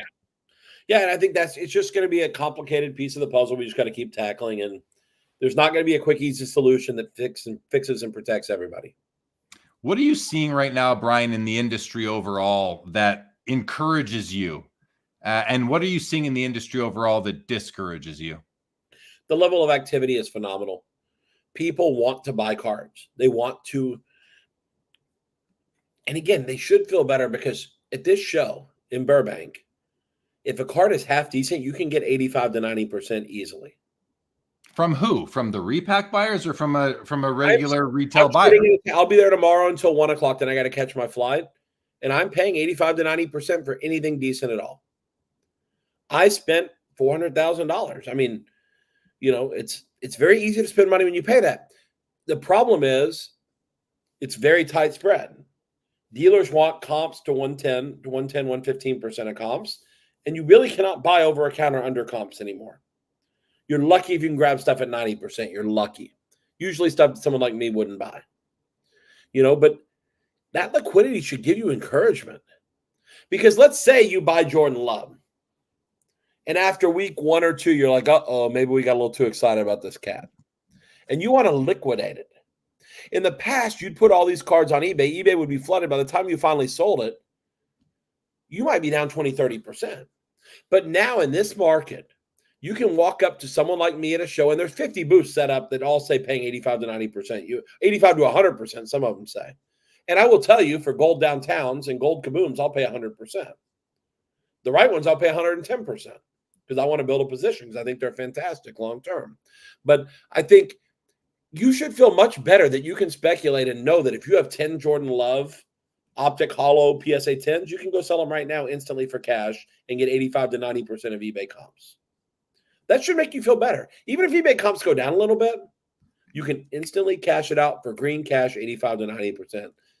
That's never happened in this hobby. I'm hearing all this, and I'm thinking I can't get past this one sort of flaw to this whole thing, which is if you're paying, not you, but the people buying on the show floors, if they're paying 100% of comps, they're not collecting these cards. They are buying these cards to sell them elsewhere. So they're selling them for more than what they're paying for them. They're selling them on Whatnot or on Fanatics Live, wherever they're selling these single cards at 99 cents, however they're doing it, repacks, whatever. So now we have this whole data set out there, this ghost data set of these hidden comps that we don't know about, or at least unless you're watching the Whatnot stream, you don't know what these cards are selling for. Because why would someone like you sit there, spend $400,000 paying 85 to 90 to sell it for 100? You said you're selling some to some repackers. Well, then they got to go get 120% to make it worth their time. So there's that 120% comp that isn't registering anywhere. Well, it's not an official comp. There's two things. First off, some people are buying cards that comps are higher to collect. There are people. There are some people who are not smart enough to realize that it's smart to pay over comp sometimes. Let me just clarify one thing of what I'm saying. I'm talking about the ultra modern. I'm not talking about I'm talking about ultra modern too. I got this. I bought this card just yesterday. I'm not talking about good blue chip stuff like this. Sure. I'll pay over comp on this all day long and I'll hold it for 35 years. But if I'm talking about a more modern card, the flavor of the month rookie, why are you paying, not you in particular, but why are you paying 100% if you can't sell it for 120? Well, here's the thing. Again, when you go to the repackers, the repack economy, what people, again, you have to understand is their profit is not derived from saying it's 125% we want for it. It's from saying we're going to create a product that has a premium priced in for the entertainment and creating a risk reward situation. Kind of like you think about, I hate comparing it to gambling like the lottery or something, but the lottery has a priced in. When you do a scratch off, there's a priced in margin, a slot machine. Let's find an example that's not that, because I hate that. I hate comparing it to gambling. I just don't, that's not my favorite way to compare it. But I think, let's say. But it's probably the best way, Brian. Oh, no, it's not. It's not. Let's say shop at home or QVC. QVC. Half the stuff on QVC is overpriced. But our wives or whoever wants to watch Lori Grenier on there selling it because that lady who sells on there is so sweet. The old ladies say that she's such a sweet lady on there. Or, man, that gentleman's so handsome. The lady who buys on, they're not all ladies. Some guys probably goes, oh, man, she's hot. I'll take some Tupperware. I don't know what they do. But the items are too expensive there. There's a premium paid for the experience and the interaction. When I sell cards on Whatnot, I average about 140% of comps. Why do they pay that? Is that as single 99-cent auction? So you know the card you're buying. I start them at $1 and they go for average over comps. You know why? It's the entertainment. It's getting caught up in the action. People hang out with me for 5 hours. I don't play one song until the very end. I do a walkout song where I sing All We Do Is Win, Win, Win from DJ Khaled. And I rap to him at the end. But outside of my walkout song, my walk-off song, I don't play music. I talk for 5 hours. They ask questions. I answer. We talk about the hobby while I'm doing it. If you're not willing to pay for an experience, then cook food at home. Don't go to a restaurant. Watch Netflix. Don't go to the movie theater. Put some sand in your backyard and lay in the sand. Don't go to the beach. Like, at some point, you have to price in the experience. I agree. Anything Exactly. you could do for yourself that you have someone else. If you have a loose tooth, you could pull it, or you could have a dentist do it in the most humane way. But you pay the dentist to do it because it's going to hurt like hell and you're going to cringe the whole time because pulling your own tooth sucks. Yeah. Anytime you pay someone to do something that you could do, you're going to pay a premium. It's like going to a sporting event. You're going to pay $1,000 to get into a very important game, or you can watch it at home for free. That's it. And so your time watching the commercials is not really completely free, but I agree with you. And so I think at the end of the day, they can pay comps because people are willing to pay a premium over comps in the package form, whether it's gambling or not, in order to have an experience. So that 140% of comp that you are getting, let's say that that's the standard in the industry. If you were to take, why are those not official comps anymore? Well, here's the problem. First off, they're sealed boxes of repacks. You can't count that. But my single card auction, someone brought to me today and said, honestly, they recommended I have a talk with Card Ladder. Yeah. Because they said, here's the thing. If you list out the item, like in the description, you say it 1955 Al Kaline PSA 3, and it sells, that's a verified sell. They do not scrape data from Whatnot. Now, what's interesting is most people who do single card auctions don't even put a description up there. It's auction number 1, auction number 2. Until the card comes on the screen, you don't even know what you're bidding on. And what's ironic is after the auction's over, half the time when you look at your purchases, just auction number 3, number 37, mine are all itemized. You're surprised with what you bought. Theoretically, I should go to Card Ladder after every auction and say, here's a full list of all the stuff I sold. It's verified. Go to Whatnot. You can see it. And there's videos showing what it sold for. And those should be verified sells. There's guys like Debut Sports and Sappies, and there's a lot of guys that sell high-end cards on Whatnot, and they sell for over comps consistently. Sometimes 20, 30, 40% over comps. Those should be verified. Those are verified transactions. They're more legit than a lot of cards we think we're told are selling that really aren't. The comp system is completely flawed right now, especially, and I'm going to pick on that ultra modern area because I suspect that that's what we're seeing mostly in these on Whatnot. It's extremely flawed because really now what I should be able to say if I'm selling a card to somebody at a card show and they say, well, the comps are showing as $100, I say, no, it's the comps. If you see 100, the real comp is 140, or there are $140 comps on this ultra modern product because that's what it sells for on Whatnot. So it says 100 there on Card Ladder or, eBay completed listings, wherever you're going, but really the comps are now 140. Why aren't people pricing, even selling at a card show? Why aren't you marking them up 40% from comp? People, because they can't sell as easily. Yeah, I think here's the thing. I think cards sell for over comps all the time. They're not verified, so we don't see them. No one's calling Card Ladder when they sell a card in their store for 25% over. I sold a lot of cards for over comps here. I had a DJ Metcalf gold Kaboom. Last comp was $11.50. I paid $12.50 at the show. So I paid 10% over comps myself. It was on a dealer table at $12.50 and I bought it. And I walked it back to my table and put it out for $1,400 and sold it at $1,400. I sold it 24% over comps. I probably should report that to Card Ladder. And maybe they'll trust because it's me that it was a real sell. It's very hard to verify these private sells. But my point is, I sold cards all weekend over comps. And you know what I said when they said, oh, that's above comps? I said, I'll pay 95%. I'll pay 90%. I'll pay 85%. Kabooms and Color Blast, you got to pay. Downtowns, I did not sell one downtown at comps. I sold about 50 of them, and I got 5 to 15% over comps on everything. Because every repacker will pay 100% for every card. Because think about it. Here's why the repackers want to buy cards for 95 to 100%. Let me explain this. If they all go on eBay and only buy on eBay, you know what's going to happen? Comps are going to go up. Cards are going to start costing them more. But by coming to people and buying the cards for 95%, the comps don't go up. The comps stay what they are because they're not buying it on eBay. They're buying it off eBay. So to them, it makes more sense to pay a high percentage off eBay rather than go on eBay because they need thousands and thousands and thousands of cards. They don't need like 20 cards.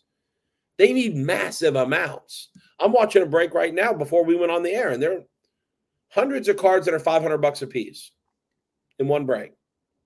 Like, where are these cards coming? They got to get cards.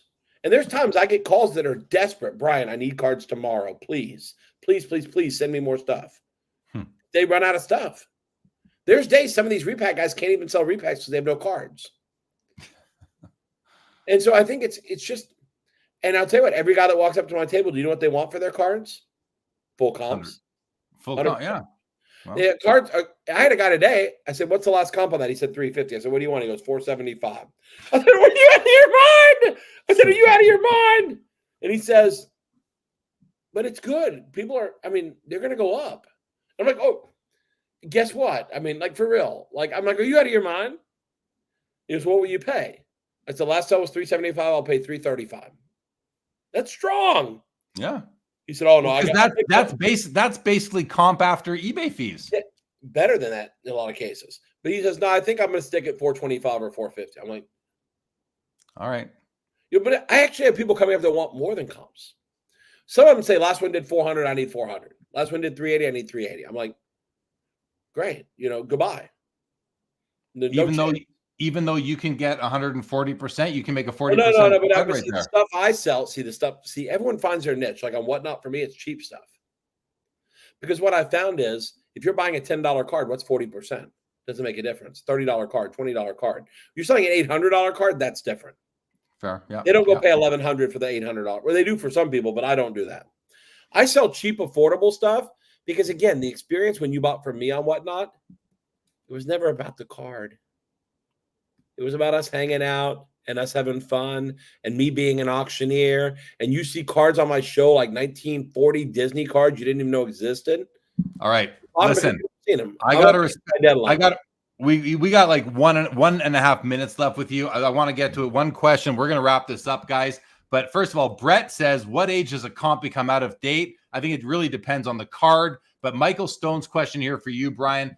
Thoughts about reporting sales at shows? I know Market Movers is including sales from Cards HQ. They have also reached out to other big stores to try to get them on board. What are your thoughts on that? I mean, to me, it sounds like, how do you trust the data unless you have a till receipt? That is even, you can even work around that. What are your thoughts on this? I think, yes. I mean, I'd love to see more show sales reported.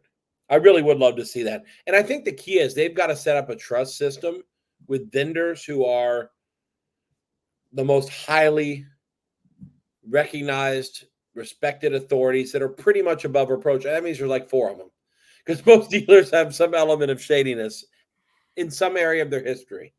But honestly, if you walk up to Rob at Burbank, Rob reported sales at his store, those are real sales. I have no doubt Rob would not fabricate sales at his store. I don't believe Jeff Wilson's going to fabricate sales at his store. I really don't. I don't believe Lawrence Daggett and his chain of stores in Texas is going to fabricate sales at their store.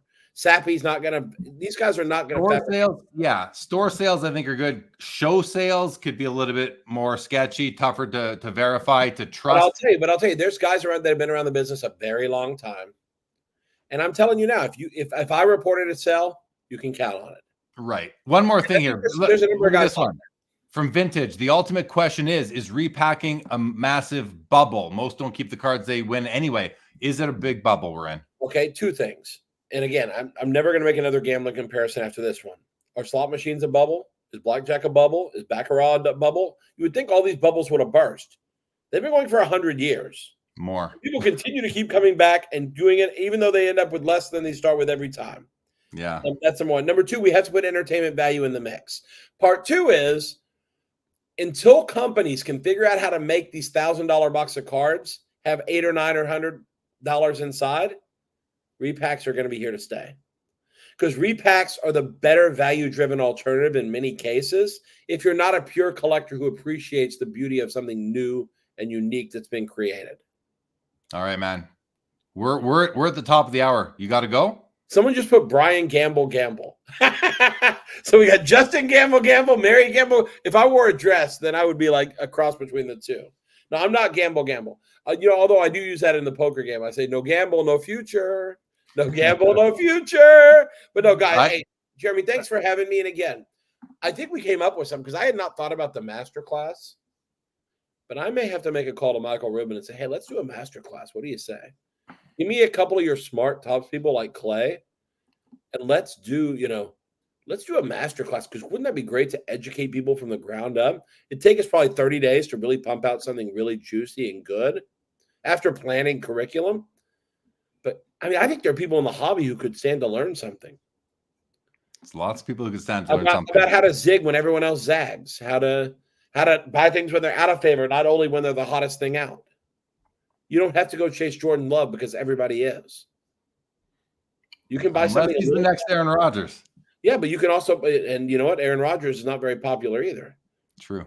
Aaron Rodgers is one of the most universally hated athletes I've ever seen. How about Mahomes? Okay, I retract. Mahomes. There you go. But no, hey, Jeremy, this is always great. I hope I'm still I may not be the record holder for being on your show anymore, which I'm very sad about. Well, you are for the Saturday night show. You certainly are. All right, listen, Brian, hang tight right there for 20 seconds, guys. We are wrapping up. This show is ending right away. Thank you, everybody, for joining. Thank you, Brian, for joining. And this episode of Sports Cards Live for August the 24th, 2024 is now over.